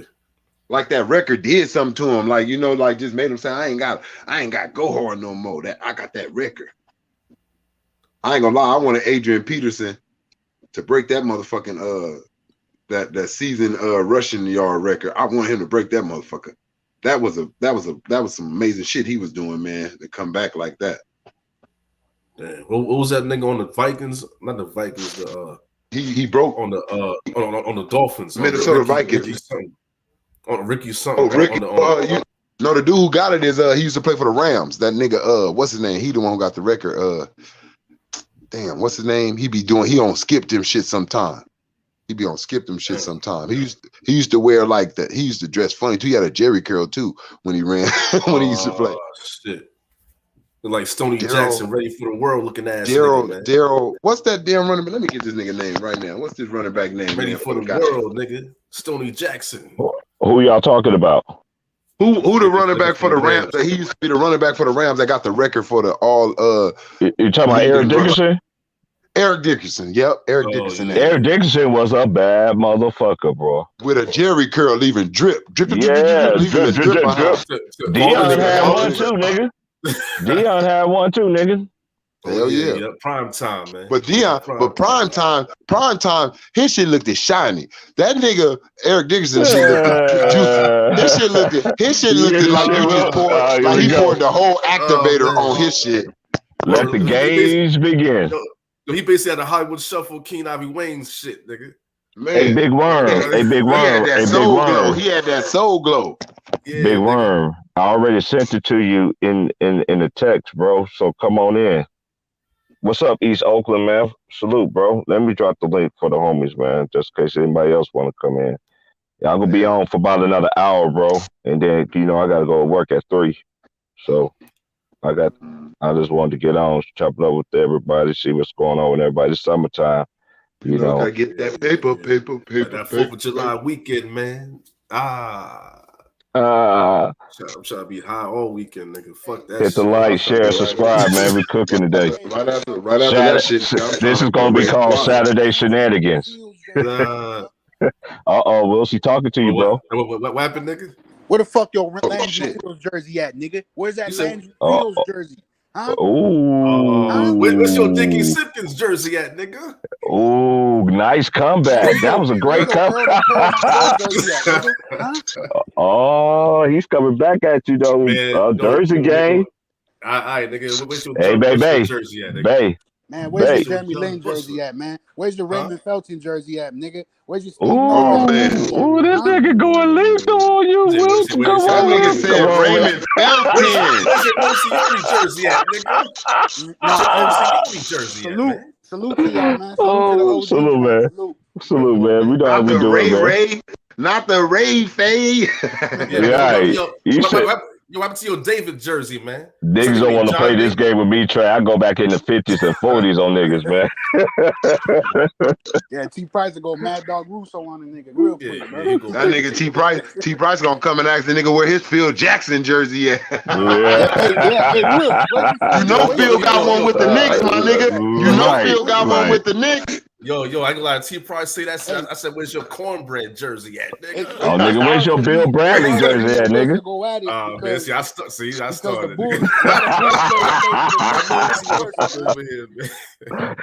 Don't start that shit, nigga. I ain't fucking. What's your Happy Hairston jersey at, then, man? Are you really want to play a jersey game with me right now, nigga? Okay, I'm gonna let you get 5 more off. I'm gonna let you get 5 more off. Then I'm just gonna go full assassin mode. Go ahead. I give you 4 more shots. Yeah, man, I already know this nigga T Price. I know this nigga got a gauntlet. I got the gauntlet, motherfuckers, man. That's one of those moments. Hey, that's one of those moments. Hey, Will. That's when you just grab a hostage and say, "I'm walking out of here." Oh, fucking dead. Hit the like, share, subscribe, man. Shout out to the ladies, man. Too, Panama Queen, all y'all, man. I shout y'all out early, man. LeBron is glow. You missed it on the milk carton too, girl. Where you been at, homie? LeBron is glow. GG. Hey, do I have to do a Sunday special for you to come back over here? Hey man, salute to John Morant, man, for getting paid, bro. Salute to all them niggas getting paid, man. Zion Williamson got paid. Now watch this, right? I'm gonna tell you how quick people gonna turn on you too, right? Mm-hmm. Now they got paid. Now if them niggas have not a bad season, just 2 points, and this the media I'm talking about. Now, if John Morant averaged 2 points less than what he averaged this season, and if he averaged 2 assists less than what he had this season, and a steal with that, or anything, if a minute less, they're gonna say they wasted their money. He wasn't worth it. God damn, man. Look, people gotta understand one thing too. He ain't been in the league that long. The league is still figuring him out, Luka out. They still figuring these niggas out, so they're gonna keep adjusting to you every year because every year you bringing something new to your game. They like, oh shit, he learned how to do that. Next year we're gonna be on his ass, and now you got to put a new thing in your bag for their ass. Same thing with Jason Tatum for 2 years. And T Price and me was the only niggas saying we was telling niggas, man, look, everybody, Jaylen Brown, they both about equal to me. The thing is. That's a fact. Jaylen, the thing is, this nigga Jason Tatum, he got out there before Jaylen Brown, like with his skills, like on the offensive side, like he was a threat. So the next season they was doubling his ass, so it made it open more for Jaylen Brown to wiggle because everybody felt like Jason Tatum was the threat. and then Jaylen Brown start cutting loose. Now they know, like, both of these niggas loose, and Jason Tatum had to figure out how to come up out of double teams and shit. He didn't know how. That's why he was really getting fucked off. He still got shit he got to add on to. These niggas got to put a lot more shit in their bag, man. We got spoiled by niggas like Mike and Kobe and KG and Tim Duncan. All of them, all the legends. They had a move because they had a move for everything you stopped. They was thinking 3 moves ahead of you. They like, well, if he stopped my fadeaway, I'm gonna go to this. If he stopped my crossover, I'm gonna go to this. And if he stopped my spin, I'm gonna do this. And if he do, they had something for whatever they felt like. If they felt like any move can be stopped, but you can't think as quick as me to the next move though, no matter what. Facts. Yeah. Hey, to the person that said there's a go what's the question? Hold on, let me see. Hold on. Oh, they said, is there really a GOAT? I don't know, bro. To me, in every generation, I believe. In every generation, yes. In generation. Generationally, yes. That's the best way you can describe it, though, Trey. That's how I look at it too. Every generation. Yeah, if you really want to be fair, bro, we gotta go who the best in it. If we want to be fair, and because these niggas have never played each other, they never could play each other. They're all decades. Like the older niggas did. That's why we give them better assessments. That's my understanding with these young niggas. When Kareem them came, when Kareem them was coming, and Oscars and all them, man. What's Bill Russell then was 10 years out of their prime already. They was coming in and they was leaving out. It's always like that. Magic came. Look, Magic came in. By the time Jordan you really want to be honest, when Jordan start coming into his and all them, those niggas is leaving out. They prime is going down. They losing their testosterone while he get the most hits. So the only thing you can say is who was the better man in that decade? Because that's what we count for your prime. We give a nigga about 10 years of having a prime. Like 10 years, nigga, you got grown man prime strength going on through you. You at the best. You can even maximize the shit. You got it naturally, but if you put some work on that shit, it could be something else. So in those 10 years, if we take each and every nigga just 10-year career, go from 10 years from their beginning, or if you want to go from when they just sparked off and just go 10 years into that. That's how you see who was the best in that generation, but you can't put generation against generation because it's always a new rule. It's always a new this. It's always like right now, look at the play-in. The play-in fit the fuck niggas up with being ranked because look how many niggas we got. Look how many niggas we got ranked. Look how many niggas we got ranked out of the top 25 because they was 9th seed. We like, oh, this nigga, now you out. If you ninth, you out. But now, if a nigga ninth, he can get in, and then he could be the 8th seed. And now you can't say he didn't make the playoffs. But I am. Me personally, if I know you made the play-in, I'm gonna still count you for out the playoffs, so I can rank the star on that team right. Especially the Hawks, man. They didn't deserve to go to the playoffs last year, man. Look what we say. Look right now. Look, Kobe was in 9th and 10th place, my nigga, those years when he didn't make the playoffs. He was like in that area. If he had a play-in, you don't think he could have got his ass in? Maybe, maybe not. I don't know. Now, he niggas probably slapping niggas in the back of the head like, yeah, Kobe would have got in, nigga. Put that quarter in there, nigga. Yeah, look, you got a lot of it's a lot of stars. It's a lot of stars that did not. It's a lot of stars that didn't make the playoffs just by being one game away, one loss out, and all that type of shit. 9th seed or a tiebreaker, some bullshit, and they don't got no play in to prove that we really the best team. We was going through injury, no second chance. Who really got the juice now then? Yeah, right. That's all I'm saying is like Will said, they move like Shaq. Like we can also say, for instance, like I'm just saying, I ain't saying Wilt wouldn't have been able to do it because he did it, but I'm saying for a while, some of him and Bill Russell points, look how small the key was. See, they ain't have to back down so far. They ain't have to push you 3-4 times to get close to the rim. It was right fucking there. Yeah. I think Shaq would have punished them. I ain't even gonna lie. I'm not saying that. Yes, because see, that was something different. See, it was something different, but they would have had advantages on Shaq too. Like defensive wise, I believe Bill Russell would have been like Hakeem on him, defensive wise. Like he would have muscled him. But see, the thing is, this is one thing everybody know. That's why I say you got to be elite on both. Can we say Shaq was elite on defense? No, because we seen Tim Duncan get him. We seen Yao Ming get him. We seen David Robinson get him. We seen Hakeem. So that's what I'm saying. It goes on and on with the elite ones. So if he was, so when Bill go back on offense and Will go back on offense, what you gonna do, Shaq? That's how you determine. See, and that's why I said I put Kobe over Tracy, Kobe over Vince, because when they used to go at each other in them last moments, that second half, Kobe was stopping y'all, and y'all wasn't able to stop his buckets no more. That's why I separate him from y'all. Yeah. That's a fact. Yeah, Kobe, that nigga was an animal, bro. It was it's a time for that, and that's what Bill Russell did to Will. Yeah, we both probably gonna have 30, 40 points with 20 rebounds. But guess what? I'm gonna have 45, and I'm gonna leave you at 40. Because I'm gonna stop you in these last buckets at the rim. Like I'm gonna put this D on you though, Will. You lazy. You saving your energy for offense. Because all you care about is these records and shit. I'm trying to win this championship. Hey, this is how niggas be when you say LeBron James is not the greatest of all time. Hey, can we say I'm not gonna disrespect Will, but can we say that he was kind of a stat pattern? He was. It ain't no ifs, ands, or buts about it. He was a stat pattern. Why? Look, it was like yin and yang, like between him. That's why, look, everybody liked it, Will, because he was a showman. He gonna come out, he gonna sign all the autographs. See, Bill Russell wasn't like that, bro. He was in Boston, racism. That nigga tell a white kid, get your ass away from me. I ain't signing shit. Motherfucker called me nigga all day. Like, you feel me? That's how he was. They didn't like him. Shit. He wasn't dancing for him. You feel me? He wasn't dancing. He wasn't getting on. So you got to recognize that Wilt Chamberlain, he loved that shit. He loved the spotlight. And that's why I say too, you got to look at these niggas' mind frame. You can have all the talent. This is how Wilt Chamberlain was. Hey, I thought that was your girl. Wilt got her now, nigga. Big word. That's Wilt girl now, nigga. That's how Wilt was when Wilt walked in there, boy. Hey, I heard stories from them old school people from Lawrence, man. They had me to the floor about Wilt Chamberlain, man. But they say he was a very respectable man and everybody loved him, but he wasn't with the play either. He would knock your ass out. Oh yeah, Will was a monster. Oh, hell that dude was a monster, bro. Yeah. See, Bryce, look, you got Magic, Bird, and let's say Isaiah, because at that time Doc was going out. Dr. J was going out.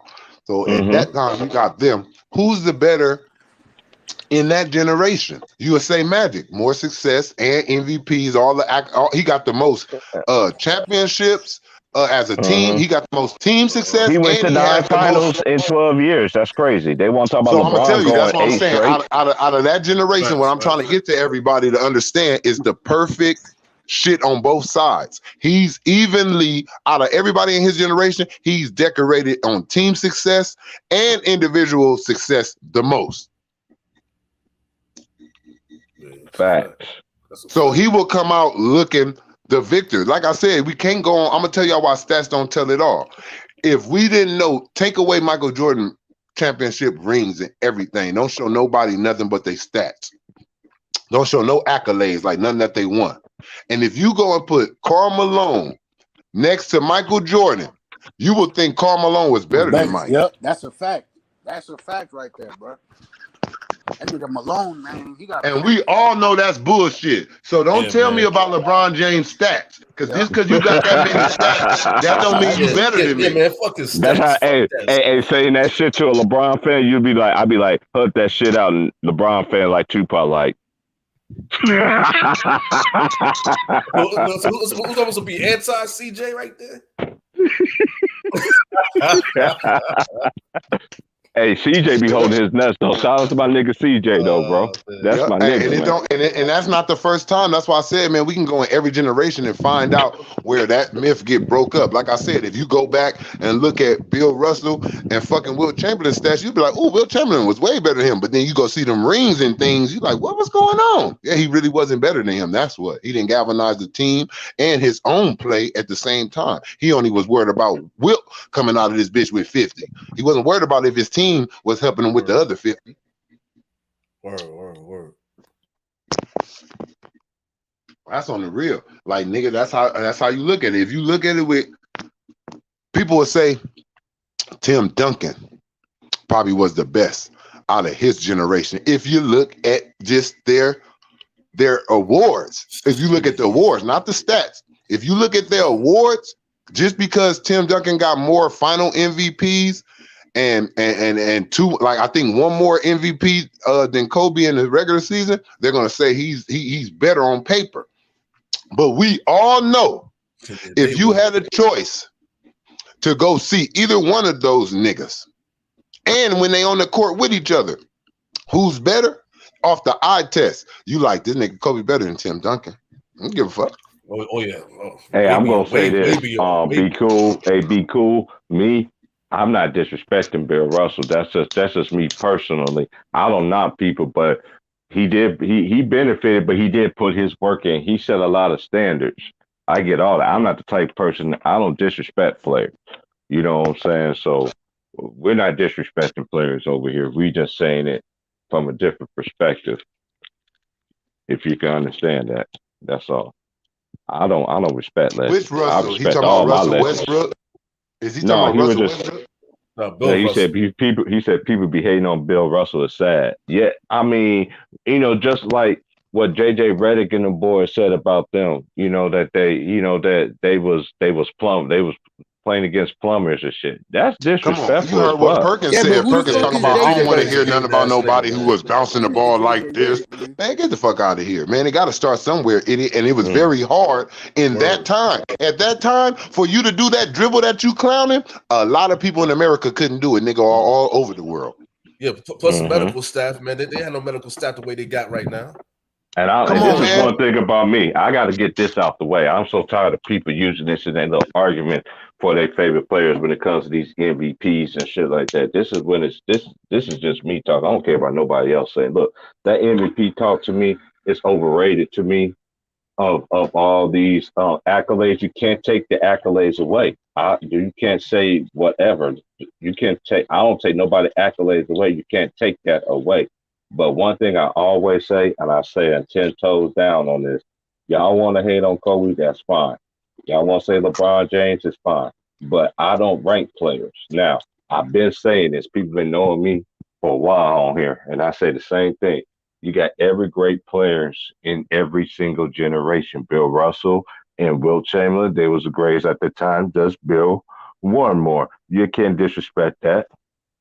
Everybody, like to me, the 80s was Magic and Bird era. The 90s, that was Jordan era. Because Jordan won 6 out of 10 years. Like, come on. And he didn't lose. You know what I'm saying? The Bulls didn't lose at that time. Somebody said why they called Michael the GOAT. Like, after I don't know why people call him. They said why they called him this after the first 3 championships. Well, first of all, ever since Bill, and it was years too. You got to think when Bill Russell stopped winning championships, ain't nobody did that shit 3 times in a row. Right. He did the shit 12. Okay, so that's outrageous. So we ain't gonna even go. That's why they don't put it that much. But you got to think it was only Magic who did the back-to-back. Then Mike come and put the triple. Right. Yeah, and that's what I'm saying. Then Mike come and put the trip. Like, ain't nobody seen in a row like that since way back in those fucking Boston glory days, my nigga. So for a nigga to do it in a modern day era time, they felt like, and being at a guard position, coming from the, like, because everybody thought if you ain't got a center, you can't do it. Mm-hmm. That's right. And they didn't even have a center. They felt like Michael changed. Yeah. So Mike and Wilt, they argument was the same because I feel them. See, Bill and Wilt made the game go inside out. Mike was the first nigga to make the game go outside in. Yeah. From a guard standpoint. Steph extended the shit to something else now. It was a guard league. It's still a guard league, but now it's more of a point guard league. Mm-hmm. Plus it's a soft era now anyway, so that's different. I know it's a soft era, but I ain't gonna disrespect them and everything like that. But one thing I will say is they trained them to be that. I constantly say this. I just can't rank these players over players that I see. That's just me. Because it's just a whole different area. The rule changes, everything like that. We said this, T. Price, because we didn't want to feel bad. Look, you right. these niggas ain't like soft. They not soft, but the way they grew up learning the game, how they start switching it in the middle of those niggas probably being 8 years old, where they taught them, oh, you can't bump him like that. You can't do. They made them like that. These coaches, like that's why Kobe and a lot of niggas been saying they need to change the way they coach these players in AU basketball. They spoil these players. They make them think they special instead of making them niggas earn it and hit the court like everybody else. And then these niggas bring those personalities to the league. To answer your question, be cool. That'd be interesting because the Bulls have never went against a dominant center. They went against good power forwards. Yeah, they went against good power. Houston Rockets. Yeah, Houston Rockets would have been a good matchup. And this is one thing. And this is one thing about me. I'm not the type of person that do all that. You know what I mean? Do if it woulda, coulda scenarios and shit like that, man. But I only can play players in their areas who the competition who they play with. I don't try to equate to what these players is now because it's unfair. Because let's keep it real. While we own some shit like this. No, I'm gonna say no. Jerry West. Jerry West. Yeah. How many 3-pointers you think this man would actually have that had a 3-point line? He was shooting for weight. I could give you I could give you another one. That was bigger. Pistol that Pete. Was taller. Was Pistol Pete. Yeah, them two dudes alone. They didn't even have a 3-point line. Y'all talking about Steph? Yeah, we get Steph because hey, look, they gotta. This is one thing about height. I'm not the type person that falls with everything in the world and just run with it. Just because, like I said, I always say this.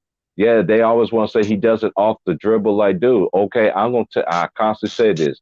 The first person I seen that was white that actually did it in an NBA game, and he actually pulled from the half-court line was Dan Marley. Do you know what my dumb ass did, Trey? Went out there and my boy was like, man, you already from the short. Half-court line. hey, I wasn't pulling for the half-court line, and then that weekend, it was like it was a weekday. I saw Arkansas Razorback. There was a dude named Alice Dillick, and he was shooting. He wasn't shooting from the 3-point line. He was shooting from like way out. I was like, dude, who is this little short dude, man? And he played for rest in peace to Nolan Richardson. Now I was like, man, who this dude is, man? This dude was shooting threes, man. So I was doing. My boys like, man, I was always short. So back then you had to feed the big man. You know, so the big man ain't getting the ball, he ain't getting the rebounds. That's just like real life. That's even on street court shit, bro. Let's cut if you really played basketball, man. How I played, it was inside, bro. You had to feed the big man, bro. Can I ask a kind of like a little question? For instance, if I gave you a certain amount, if I gave you a certain amount of slices of pizza, say I gave you one box of pizza, just one, and I gave somebody 2 boxes, but you end up having the same amount of money as them, like you sold 2 boxes of pizza. Who do you give more praise to? Who came back, who had less and came back with the same, or more? Like how do you say somebody else is better than somebody when you did more with less? That's all I want to know. I don't know. Be cool. I understand where you're coming from, fam. You get where we're coming from. It's just my answer to that. What you're saying, sir, is media society.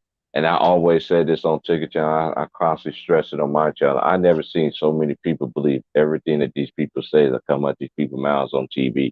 Where you got people that I be listening to, not just on the sports, political, even some funny comedy dudes that just be having streams that just talk about real life stuff, bro.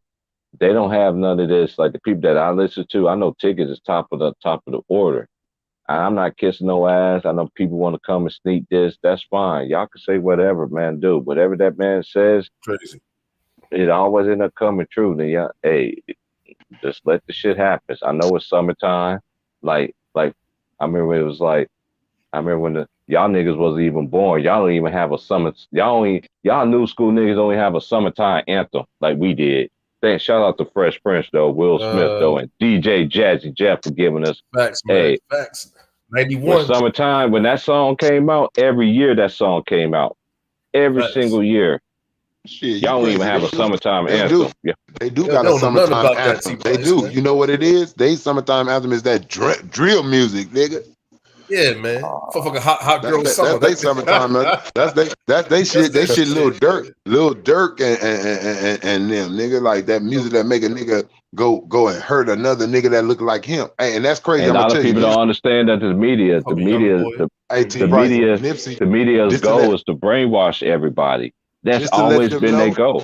Yeah. Just to let them know, a lot of us fall short, bro, and get caught up in this shit. But as you grow, you get wiser, bro. So it ain't about if you ever did it or you never did it. It's about understanding why I shouldn't be doing it no more or at all. And Nipsey said it, right? He said, man, I had to change like on what I was doing out here in the streets. And if you think about it, even niggas in the streets, when you go drive to another man's area, who you looking for? Yourself. You looking for a nigga that's looking like you, that's walking like you, that's driving around like you. So that's basically when you get out that car or whatever the fuck you do, you shooting yourself because you over there looking for a nigga that act like you. You don't want no loser. You ain't looking for no buster. You looking for a nigga that's with the business like you because that's gonna get your rank up. So you basically killing yourself. That shit crazy. And I'm always gonna say this, and I'm gonna constantly say this too. I never understood YouTube, especially from my people. This is the only blackness I get, but y'all, and then the people that come at me. But even the people that come at me, even the trolls, I know way more good people on YouTube that keep it a butt, that tell the truth and everything. And I know I ain't talking about. You can say whoever, but I know people that don't even cuss, don't say nothing, that's loyal to people. Don't even get that enough subscribers and all that shit, man. Like, y'all don't even support niggas. Y'all down niggas. Y'all down people, male or female. Like this one sister, man. She be on there, be spending so many gems and everything like that, man. I ain't gonna say her name out of respect, but y'all gotta do y'all due diligence, because I know a lot of people, man. When you give people gems and stuff, they be like, "Oh, who is it?" No, I ain't gonna give it to you, because even if I did tell you, you still ain't gonna look it up. Shit. That's like asking Sean, have you ever seen that movie Dysfunctional Friends? Yeah, you still haven't seen that movie. Talking about with Terrell Owens, nigga? Yeah, nigga, that movie is so fucking funny, bro. I can tell you my part. I can tell you my favorite part of that. Terrell said, why you over there worried about what they doing? hey, Trey. I can tell you my first part. There's so many funny ass parts in the motherfucking movie, though. That's just period.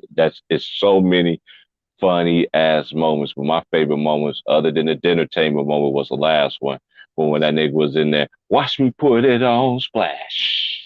This is the baby y'all song. Watch me put it on splash. He said, yeah, I can do that. Yeah, I can model baby oil. And old girl walking there was like, girl, you don't believe what this nasty ass nigga in here doing.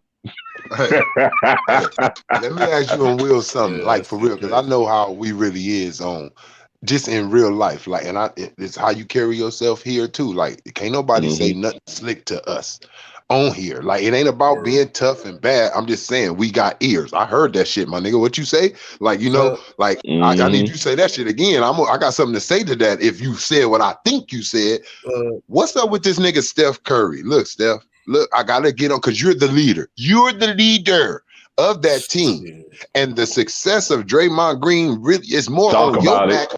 It's more on your back than it is on his back. Okay, that nigga is on TV more because of you. Okay, when he first came in the league, people were watching the Golden State Warriors to see you and Clay, them Splash Brothers. He was able to come at that nigga Wilts.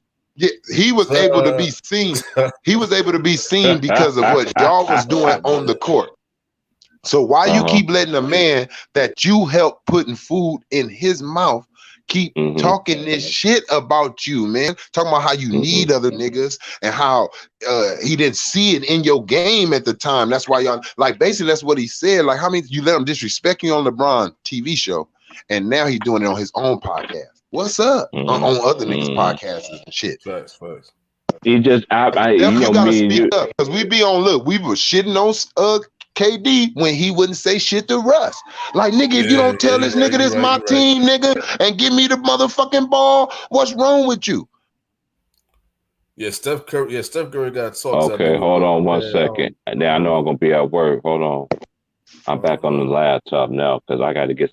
And that's one thing about A. Wilts. One thing, breaking news: Kyrie Irving may be headed to the Lakers. Oh no. That's an old one. That's an old one. Breaking news: Damian Lillard may leave. May leave Portland. Tickets on right now. Shout out to the homie Ticket though, man. Yeah, man. Yeah, I'll catch that. I'll catch you later though, man. Shout out to the homie, man. Big salute, man, because I know most people that do subscribe to me, man, majority of them came from the ones him just shout me out, man. And it's like I tell people, man, I ain't gonna never disrespect nobody. Hashtag this, hashtag that. Fuck all that other shit. I ain't gotta talk about nobody on here. Dame did say he wanna play with KD. It don't necessarily have to be in that Portland jersey. He said I want to play with KD. That's what I seen with that picture. Man. I wasn't looking at the jerseys. I like he want to play with KD. So he probably like, oh, I hear this. What did he say? Where KD say he want to go? Well, wherever KD say he want to go, nigga, get me on that same motherfucking boat. Yo, they about to make the NBA worse, man. I just hey, T Price. Right before you say it, T Price, bro. I was just about to ask you that. Why everybody, the person who you was talking to, you was like, they asked you something about the competition that LeBron had faced, right? There was like the teams and how they became structured. Well, it's a saying, T Price. I may not say it right, so I'm gonna ask your advice on it. It's like what goes around comes around. LeBron put this problem on himself. Yes, say this. If LeBron never, because no one else had the balls, no one else would have did it. If LeBron never do that Miami move, free agent, not KD never would have did that move to to Golden State. Because he would never want to be. Nobody wanted to be the nigga to step. You see how they went after LeBron and burnt his jersey? Nobody wanted to do that. He put that on his shoulders. He got them big ass broad, the White Howard shoulders too. He said, I could do it. I could take it. KD was like, not my little frail shit. So a lot of these teams and how free these niggas are, this is what you get in the legacy of LeBron. This is LeBron legacy. This is LeBron legacy right here. These how these super teams is super teams now. That's his legacy. Sucker shit, man. Doing that sucker shit, man. He created it. See, now he hated it. See, it's like Frankenstein's monster. This your monster, LeBron. Don't be mad at it because it's killing motherfuckers. You made this. For real, man. That's some real shit, man. You screamed, it's alive. That was you. You screamed that. Once you and D Wade and Chris Bosh seen it and y'all signed that shit, you said it is alive. And now you mad because other niggas is creating Frankensteins. And it ain't your monster. And it ain't yours. I just gotta give out one, and you know what? Other than going, you know what? When I was going to Lakers games, you know the one person that I always wanted to see other than the players that's always gonna be there. And he got one of the that nigga Jack Nicholson, bro. When I saw him, I told the homies, man, they was like, who is that? I was like, that Jack Nicholson. It's like, whoa. I was like, dude, when we come here, this is the dude, because my homies that I went to school with, they didn't know nothing about Jack Nicholson. You know what I'm saying? Like, you know, their parents, how they grew up was different, very structured. No TV, no movies kind of thing. You see what I'm saying? Like very structured like that. You know what I mean? But they were still smart and very intelligent. Shout out to they still live out there. Yeah, out there. Some stay in the Bay. I know majority of them stay in LA. Yeah, Jack Nicholson was he was that man. You go to an LA game, bro. You saw Jack Nicholson, bro. When you went to an LA game, bro, I ain't care where I was at. I ain't gonna call it the crypto arena either. Yeah. When I was at the Staples Center, I made sure that I found Jack. Hey, Trey, that was back then when binoculars became a thing. We was up in them seats, boy. Yeah, we was in John Corps, but we wasn't out there sitting really close, man. I'm gonna tell you how the Lakers game back then was packed. Y'all don't understand. when they won their first 2 championships, when the Lakers, dude, only way you could get a seat if it was on top. Am I lying, Dre? Look. Shit, I'm gonna tell you what else you leaving out just off of that. How times have changed. Now you see a grip of like little lights, like in the stadium, like you like people videoing shit, videoing it, getting it live. Back in the days, it was people going to buy the shit out of some Canon fucking cameras so they could snap a picture of them. Yeah, snapping pictures. Man. Nigga, you seen a grip of snaps, nigga, in the crowd when a nigga shot the ball when he went up into his form so you could catch him in the act of shooting or dunking. All snaps. Was none of that shit live like now. And even in concerts, you just see people phones up when it used to be lighters. Like, put their lighters. Hey, Wills. Hey, you about to retire as a Knick, bro. Oh, come on, man. Come on, please. On my player thing, man. Hey, I'm serious, bro. You about to retire, man. I told you I make all my homies up. Trey. I got Trey. I already told Trey. And all like some boots. Yeah, I always make my homies up, bro. Cause all the niggas that I knew back in the day, man, them niggas lost in touch with me, man. Y'all niggas keep in contact with me more than niggas that know me since I was born out of diapers, nigga. Hey, Will, did y'all play this shit in New York, man? Did y'all play that shit right there? Well, above the rim, hell yeah. No, I'm talking about did y'all play that game right there? Play that game. Boots, nigga. If you lose, nigga, I'm kicking you in your ass. No, that happened to me. T-Price. Hey, look, T-Price. Look, I'm about to tell you. Look, T-Price. T-Price. Look, I'm about to tell you, Will. That game ain't gonna go good out here in the West Coast. I ain't play that shit. Hell no, I wouldn't play that shit. Boy, the first time a nigga try to kick a nigga in his ass, boy, it's gonna be gunshots everywhere. I don't give a fuck. I was 6 years old, nigga. I ain't play that. He don't care if he even agree. I'm gonna tell you how Jenkins. He gonna do just what this nigga did. When he lose, he gonna be like, man, you got me fucked up. You ain't kicking me in my ass. We can get down though. That's what he gonna say. We can get down though. Ain't gonna be no kicking me in my ass. Yeah, you really got to scrap after that, man. Like, what you just did, motherfucker? Nigga, we used to play around, man. We used to play, nigga, we used to play like on some different variety of shit, nigga. Sometimes it's shooting at the top of the three, nigga, for $5, $10, $20, whatever the fuck, however the day was, nigga, whatever niggas had in their pocket. And sometimes it was one-on-one, nigga, for a nigga to go ask somebody something, nigga, and you didn't want to, nigga. We used to make nigga have to play one-on-one for all type of shit, nigga. Go ask the nigga mama something. I ain't asking nigga, we gonna play one-on-one to see who go ask, nigga, on the real. On the real. Yeah, all my life been broke, but it really don't matter. I will say this though, this generation is real tough, nigga. Y'all niggas wasn't even born when that shit came out. Yeah, Nappy Roots, man. What you know about that? That was 20 years ago. These kids ain't scared of their mama. I guess we was some punk ass, little ass, badass boys. I scared my mama because I knew she'd beat the motherfuck about me if I talk back. What talk back? I didn't know nothing about talk back. If I was gonna talk back, it was gonna be way now calling y'all parents by the first names and about to catch that. Where was you talking back at?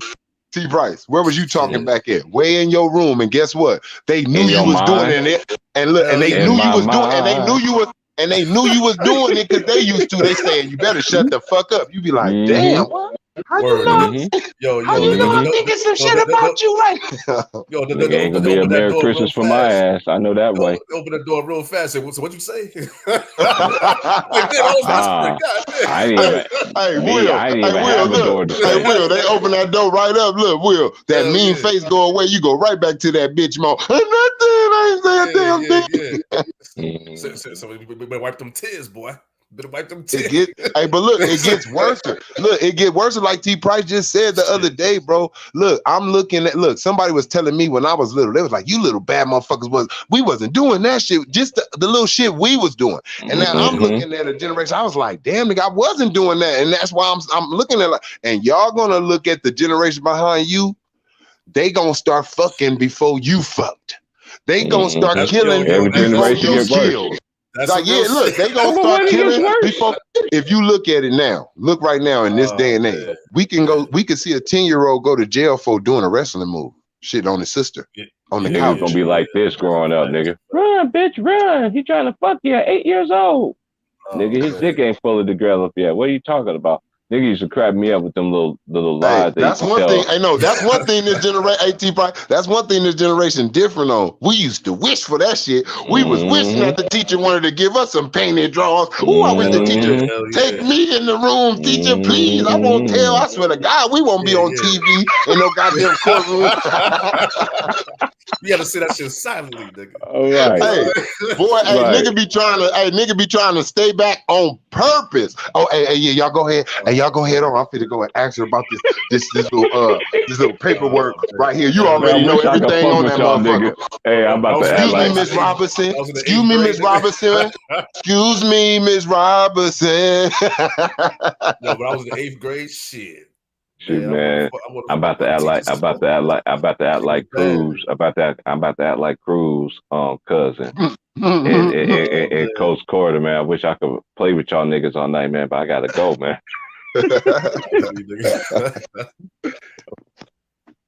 Shit. On the real. I gotta let more minutes. I don't have to be there to 3. Hey, but no, that's one thing I will say. We would see it wasn't. Not like that. I'm gonna keep it real. I know everybody like, damn, man, that's Joy Rape. Like, damn, that's motherfucking rape. Like, nigga, you young. Like, but we didn't look at it like that because we wanted to be taken. We wanted the virginity. That's how we was growing. Like, ooh, take this from me, lady, please. Preach, nigga.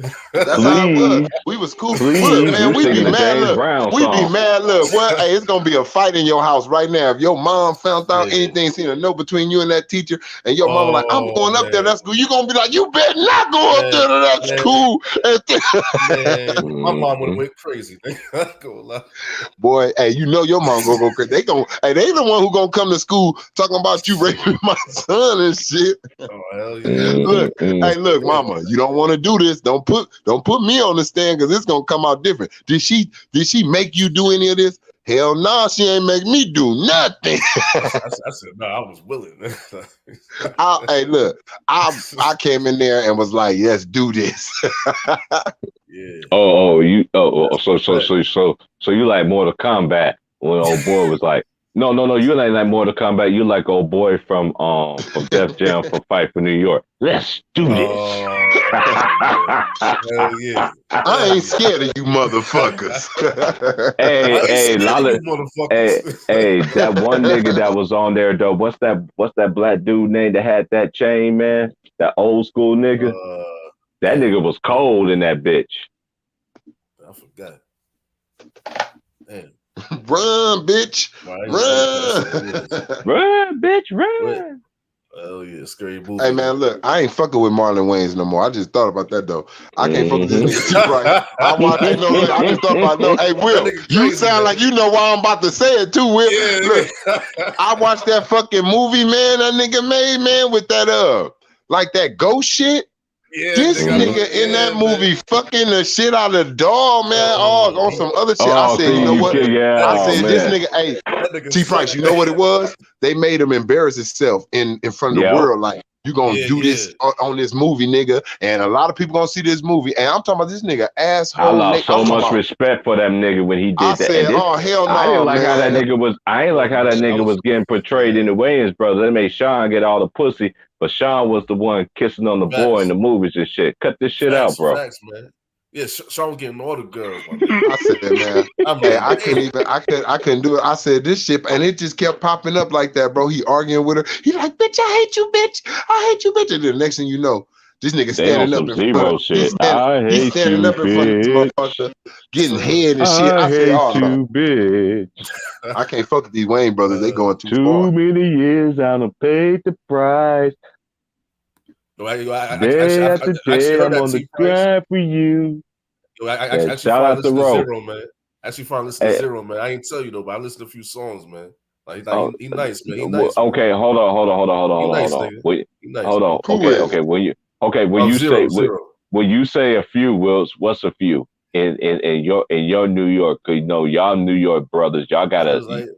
It was like 4. It was not much. It was like 4 though. But it's just 4. Hey, even the 4. Hey, my favorite one from him is 25 lighters on my dresser is one of my favorite ones. And I saw that video too. And you need to hear that song that he did. This is my story.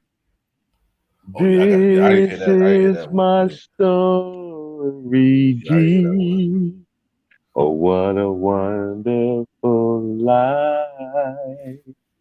Well, I gotta check that one out. Yeah, that nigga Zero. That's my nigga. Trade is true, man. I grew up on, man, dude. That y'all bringing memories, man. That's when I got out of prison and shit, and when I was living in Louisiana and shit, man. They had this show called Fat and all that. It came on every Friday night, and that's how. Shout out to DJ Jubilee.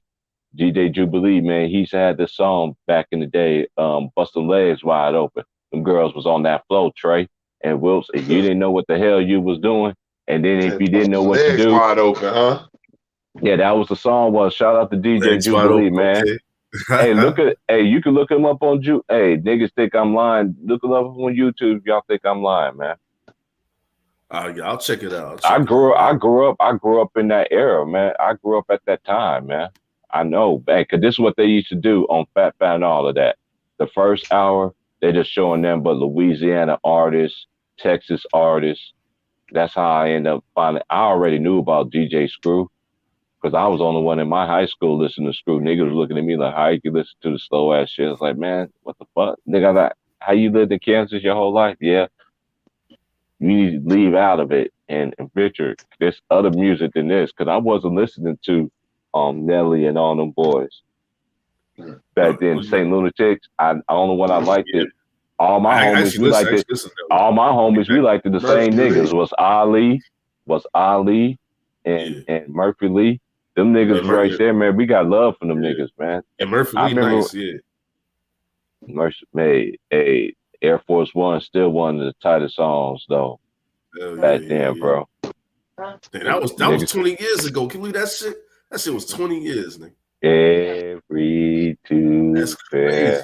Nigga, I wasn't even rocking Air Force Ones then, man. I was rocking J's and shit, bro. I was rocking J's and I was rocking Iversons. I had a T-Max. I had a T-Max, nigga. Yeah, I had a couple of Grant Hills. I never balled in them because everyone I knew that balled in them Grant Hill shoes, man, they blew that shit out.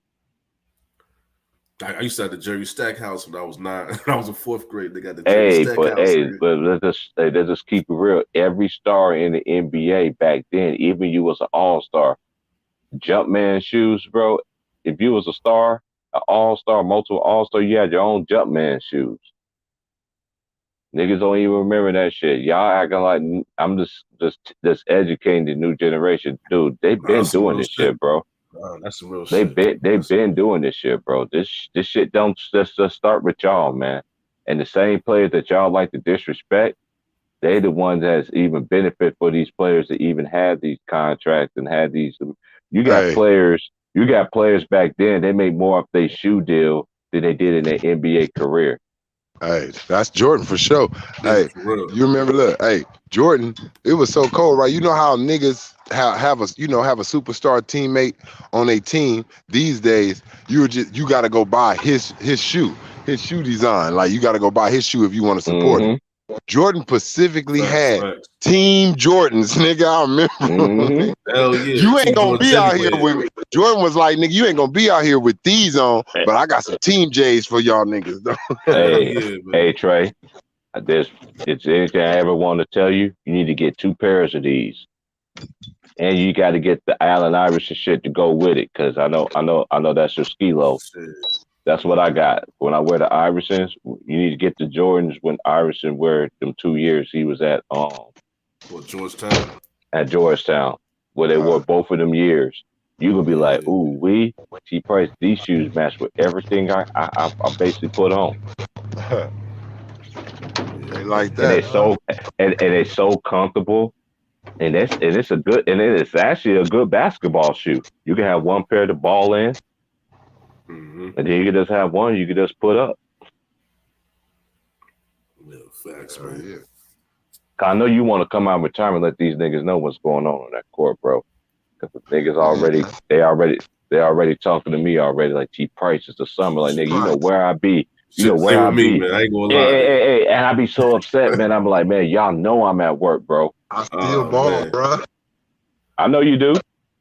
Nah, take true. I gotta come to retirement too, man. I miss playing ball too, nigga. I ain't gonna lie. Hey, shout out to my boy Greenlee, cause Greenlee be hooping too, man. Hey, y'all need to watch that show, man. I ain't never stopped playing basketball, man. I don't know. I just can't, man. I play, like I said, man. Look, that's why I said, man, if I could have went a whole another way, it's different because to me, I do this shit and I play like I play for a championship. I just like playing basketball. Yeah, ever since the pandemic, man, I went down for that. I ain't gonna lie, for a minute though, I lost my spirit. I lost my spirit twice. I lost my spirit when Kobe retired, and then I lost my spirit when Kobe died. I didn't play basketball for a minute. It was three. It was three for me. It was when my pops died, and then COVID, and then it was. I'll let you know because once I found out so much about my pops on the day of the funeral, I looked at everybody in my mind. I'm like, why y'all never told me this? Everybody else knew but me. I'm looking all stupid and stuff. That's how I'm That's how I'm thinking in my mind, but I'm still keeping a straight face in front of everybody. Feel what I'm saying? That's just how I was soaking. I was like, man, I never even knew about that. I was like, that's why he always was like putting the ball. He was the main reason why me and my brother even wanted to try to. My brother he benefited from that, playing ball and stuff like that. It's like I tell everybody, hey, I could have played ball, but I was in the shadow. Nobody didn't think I was better than my brother. Nobody didn't think I was this and that. But my nephew found out real quick when he moved down there to the area. They told him, they was like, yeah, I know everybody talk about T Price twin brother, but don't get it twisted. That boy T Price was a cold nigga too. He was like, for real. He was like, shh, that nigga was pulling from right here. And I used to say, let's go the other way, fellas. And maybe everybody just run back the other way. Man, that pulling that Steph Curry. I'm serious, doing that Steph Curry shit, dude. I was doing that shit way back in the day, bro. Pulling up, just pulling up off the break. I know everybody can get a shot off. That's how it was back then, man, because I had to get shots because I'm the shortest nigga on the team. Everybody else was big. When I grew up, if you didn't feed the big man, you wasn't getting the ball. I knew know what the big man always did though? If you give him the ball, guess what he do when he gets the rebound? He's gonna give it to you. If you don't give him the ball, he's gonna take it and gonna try to go the other way. That's how it was when I was growing up. And there was big dudes that I played against that could handle the ball. Yeah. I was playing more like Iverson Marbury type shit, man. I was playing more like that. I don't know. It was aggressive. Yeah. We was very aggressive, but it wasn't like a hatred thing. But we'll call each other the fuck out. Halftime, all that shit. Somebody out there playing bullshit. You missed me on a pass. You fucked the play up. I'm coming in, and anybody else would do it too that was on my team. Period. We was on each other's ass. We help people to count. Yeah. Everybody. And it's a couple of times. A couple of niggas got put in some headlocks in the locker room, nigga. Shit, nigga. Definitely, man. Definitely some fights. Put my mama out there. Whatever, nigga. Shit. Hell yeah. Yeah, man. I gotta get back on the court, man. Fuck that. Gotta be reminiscing about this shit. Hey, ever since I've been talking to this youngster and shit, man, he got me back in. But I'm like I told the nigga, man, hey Wills, I be talking to that nigga, hey Trey, I be talking to the young fella like life. I'm 43 years old, man. What the hell I'm gonna do out there? What am I gonna do out there, bud? What is I? Now I'm gonna talk like says now. What am I supposed to do with a basketball at 43 years old? Huh? What do you want me to do? Hey, so this is what I did when I was with him. Where I worked at, I had a little bit of time. I walked up to the college because it's really right down the street from where I work at. and I went up because he's playing basketball out here. He's trying to make the team for this next coming year. His big brother. I said, he looked at me. He was like, "What are you doing? Ain't you supposed to be at work?" I was like, "Dude, I got 2 hours. It's less than a 3-minute walk from here, from my job, and to where this gymnasium. Let's get some shots up." He said, "Nigga, you bullshitting." I said, "No, nigga, we gonna get some shots up. Let's go." We were just out there shooting. I let him shoot, fill him out. He don't even know about Around the World. What y'all niggas know about Around the World? That's how you learn how to shoot from every end parts of the court around the world.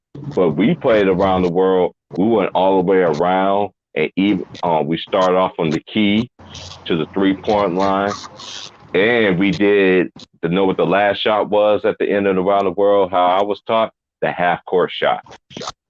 Oh, okay. After you start from the key and you work your way all the way around the 3. Then the last shot is your half court shot. That's how the OGs taught me. That's how I learned how to shoot from way back there. Yeah. And then I learned a lot of my trick shots from playing horse or out. Horse, yes. Some people play tree. 3 on 7. Some people play tree. Yeah. I know. Well, it's horse. It's a lot of different words. It's a lot of different words for it, but the same out here. Out here in LA, it's horse or out here. Yeah, it's like it's either horse pig. and pig. Yeah, horse and pig. Yeah, South is horse and pig. Facts. Yeah. And then, like in Chicago, like 21. If you have 20, did some y'all niggas go back to 13. In Chicago, you go back to 11. Did y'all play throw up tackle out there, Wills? Because I know y'all don't. I know y'all ain't got too many yards and shit like that. We should call that game Smear the Queer. We can say that now because we can say. I can say, hey, Wills, hey, y'all, like, share, subscribe, y'all. I just got to put out some facts here, y'all. Yeah. I did not. I know Trey ended up putting up some stuff on his timeline on Snap, but I did not disrespect. I actually abide by the rules on the so-called Gay Pride Month, but I'm still a child of the Lord. I'm still a child of the Lord at the end of the day. But y'all knew y'all was wrong. I didn't get no heat because this time last year I was getting a lot of heat and they was taking my videos down. Yeah. That whole entire month, because I don't know who was it that told me about it, and I went in on it that every single time I was on my stream, but I abided by the rules and I ain't say shit. Yeah, that's crazy, man. The Alphabet boys got us under surveillance. Word, man. The feds is watching. Feds is watching, nigga. That shit want to sound like. It's just like when Young Jeezy first came out. First they want to lock us and throw us in jail. Damn. I used to miss that shit. Damn. Hey, shout out to Gucci Man, but I don't think that's the real Gucci Man, in my opinion, because I've seen Gucci Man face to face. They do this to every generation. Yeah, man, they do this to every generation, bro. I noticed that now. Every generation, they make sure they change something that the other generation never, ever did. So when you get old, you can tell them, I remember when they wasn't even never, some shit like that.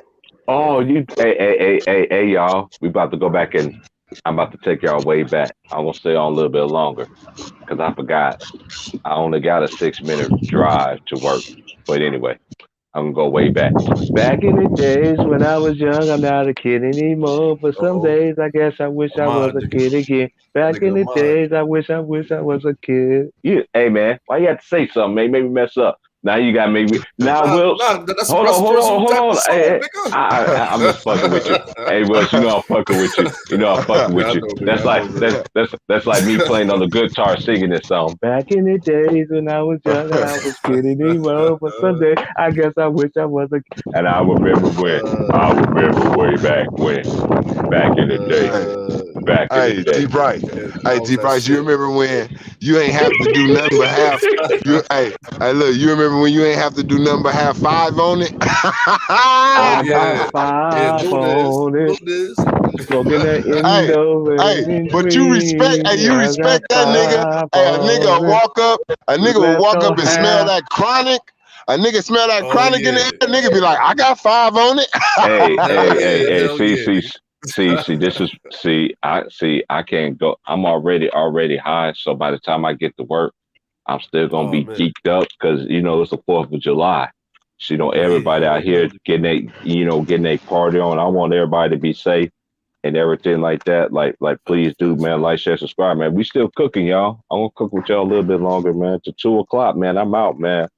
Cause it's only a 6-minute drive from here to my job. You dig? Oh, okay. So it's going, hey, I'm gonna come on tomorrow and kick some shit too, man. Shout out to everybody, man. Like, share, subscribe, man. Hit the brother on the Cash App, man. Hey, I'm gonna tell you, it's so dangerous now, right? I'm gonna tell you how much the world has changed. Right? And this is one thing I don't understand about people. I know y'all like my content, and I know people and people that be emailing me every day. They don't understand this, and the people that email me, this is just another way of them showing that they, of subscribing to me. In my opinion. If I got more emails from people from every day than their subscribers, bro, on some days. And I can't get to everybody. And it's a mixture of both, but the young people are very disrespectful. So I don't respond back to y'all. You know why? Because you're very disrespectful. And I'm going to tell you something. I keep telling y'all this. Every generation, my dad used to tell me, my mom used to tell me, my aunties, my uncles, the drunk man down the street, the crack whore, or the hoish man, whatever how y'all want to disrespect people and everything like that in this day of life. But back then, when the folks told you something, you listen. Because I guarantee you, anything that they ever tell you, at least about a minute or 30 seconds worth, or might even be 2 minutes. Sometimes it could be 3. Just because a motherfucker's intoxicated and with the shits and everything like that, they gonna say something to you that's gonna benefit you. You know why? Case of mention was yesterday. I'm waiting on the bus going to work, right? This drunk dude, he comes to my store every day. He benefited me. This dude gave me something yesterday. I said, dude, I can't take that. I ain't know this dude had it, but I don't judge anybody. You see what I'm saying? He asked me for something. I told him I didn't have it. I said, I don't have anything like that. I don't smoke squares. He was like, oh, okay. He was just like, but I was like, she said, what are you trying to do? He said, I'm trying to get on the bus. He was just testing me out. I didn't even know. So I gave him a couple of dollars. I was like, dude, it's only a bus. I said, it's $1 out here for a bus. So I gave him $1. And then I only had $1. I had 20. He thought I was going to give him that $1. I gave him that 20. And I gave him that 1. You know what that dude getting? He ended up giving it back to me in 3 folds. That $1 that I gave him ended up being 3 folds. I was like, whoa. But you know what I ended up doing? I gave it right back to him. You know what I ended up taking out of everything? $1. He said, why won't you take it? He said, I don't want to take it like that. I understand what the gesture that you're trying to do, but I look at your situation that you in. I've been there and done that. You got to get off these streets, bro. You got all this money in your pocket. This is an older guy that I'm talking to. I said, man, you could get you a motel right now. You got all that money in your pocket. You could pay for 5. You could pay up to 6 months right now at the motel right here. I could walk you behind right now to the motel. And guess where he's at right now? In the motel getting his stuff together. I could have took that man's money. I didn't want to take that man's money, bro. Come on, man. This man was doing, he said, man, you've been so nice. I've been knowing you all this time. And I was like, dude, I don't want you. Dude, I didn't know this man had this money. I was like, dude, why are you even out here? You pay for your 6 month stay. You honestly, the man had enough to pay up for a year. I said, listen, if you want to be smart, pay 6 months. If you don't want to pay 6 months, go pay 6 months. And then I told him, You can pay them for a whole year. That way you got a whole year to get yourself together. Now, mind you, you in this place for a whole year. You can wash your clothes, you got drawers, and you can get jobs, everything. You still got money left over. I told this dude, man, knock this stuff off, man. Get back on your feet, man. This is the dude I see every day. And I never saw him bad like this, bro. That shit ripped me apart, bro. Yeah, that shit crazy. Yeah, man. That shit hurted me, some real shit. That's some real shit, though, man. Wills, that shit hurted me, bro. I was just sitting there, I'm sitting there like my mama, like, yeah. Then I'm sitting there like my father, like, I can hear my dad says right now. It's like, I'm just glad that's not me. You know what I mean? I'm so glad that's not me. But me being in that experience before, you feel what I'm saying? I've been there. I remember being homeless, man, taking my whole suitcases to work. That's when, at the time, when niggas thought it was cool, when they start coming with the suitcases with the wheels on. Oh, look, I got a suitcase with wheels on it. Yeah, they just not gave it to us, nigga. They just not gave it to us, nigga. I remember watching that as a kid, nigga, watching the Jetsons. I'm sitting there, it was like, I had a friend one time. He was like, I got a TV like that. I can FaceTime my dad right now. I'm like, what? No, you can't. Wow. He pull out a phone, nigga. I ain't never seen this shit. The rich nigga that went to my school, bro. This nigga was FaceTiming way back in the day when we was kids. I ain't gonna mention the person name. And the niggas that know, they're like, dang, T Price, that nigga really had it like that. Yeah, the nigga father was the richest motherfucker that was there, that was investing. Oh, you this man was big time. For that shit. Hell yeah. He was big time. He showed me that shit, bro. That's why I tell people this Jetson story. I know a nigga back in the day had cell phone. All this shit, bro. One white dude that I knew. Damn. And he went to the same high school, and his dad was working for the state of Kansas at the time, bro. Big time person there, but his dad was a real cool guy. I never been around. I seen his dad always picked him up for school. He always spoke to me, but I never hung out with them. But he had shit that I never seen. That's when it came out with cell phones. I used to tell my people, I don't want to see that. I know people had that shit when I was growing up. One person that I knew that had that shit.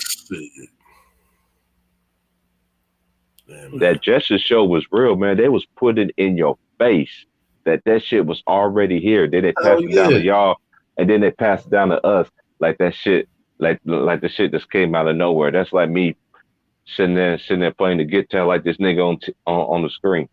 Oh, David Allen Greer. Nah, man. But yo, remember that the Jetsons came out in the '60s, man. That shit is crazy. In the fucking '60s. And this is the thing. When I was in high school, and a lot of people didn't know this kid was rich like that, because he was in my freshman class. He drove his dad always that like he had his dad's car was no other. His dad's car was souped up, like rimmed out, everything. See, I grew up in the era that respected everybody. Mamas know how pretty they are. Because my uncle used to tell me, nephew. Same with me. My uncle used to be like, nephew, man, you gonna have some friends and everything, nephew, and they're gonna have some pretty behind mamas and everything. You be respectful, nephew. This is how my uncles, and especially my favorite uncle, all my uncles are my favorites because they all talk differently, but they all speak the same thing. It makes sense. The message is different, but it always end up being the same thing. Everybody got different terms, different walks of life. That's what makes life so unique. If you never went through anything in your life, you ain't gonna understand it. And then when you really do go through something, you don't know how to go through it. I've been there, done that. Niggas can't tell me about man or woman can sit there tell me about anything about life. You can't. I've seen everything. I have seen people that have money and lost everything. I've seen women, man, leave them, find another chick, and left you there, left you homeless, lost your mind. I seen it both ways. I seen women left dudes for another guy that was left And some of them, majority of them didn't make more money than the dudes that they was with. Yeah, on some stupid shit. Yeah, man. I definitely don't like that. It's straight stupidness to me. But that's why I don't judge anybody. I try to help people anywhere I can. But that dude really blew my mind yesterday, Ropes. That I was at work all day. They were just like, man, are you all right? I was like, why you think I ain't all right, then? I'm like, dude, like, look at my tip jar. You don't think you don't think I'm all right? Yeah, my job, we can get tips. I'm in New York. Out here where I work at, where I work at, we got a tip jar. Yeah, we get tips and shit. But most people don't know we have a tip jar. But then the people that's not, that's why this little bucket. Like, yeah, it's not. It says tip jar. I told it to this couple yesterday. Tip jar. And the lady ended up putting. Motherfuckers don't want to read, nigga. Yeah, and guess what she ended up doing though? She reached in that wallet and put a 20 in there. Oh shit! Hey, that's what's up. That's what's up. You know, and everybody that works there, they be like, man, you just started and you make more tips and you work here like next week I'll work because I'm off Tuesday. I work 4th of July. We work 10 to 5 on 4th of July. So Tuesday. Wednesday I work 1 to 9. I'll let you know in the message how much I made in tips that day. I'm there all day, bro. And people love me. And people love me because I'm funny and I treat people with respect, man. That's why I'm saying that's one thing I value. How my parents and people that molded me to the person I am always give people respect.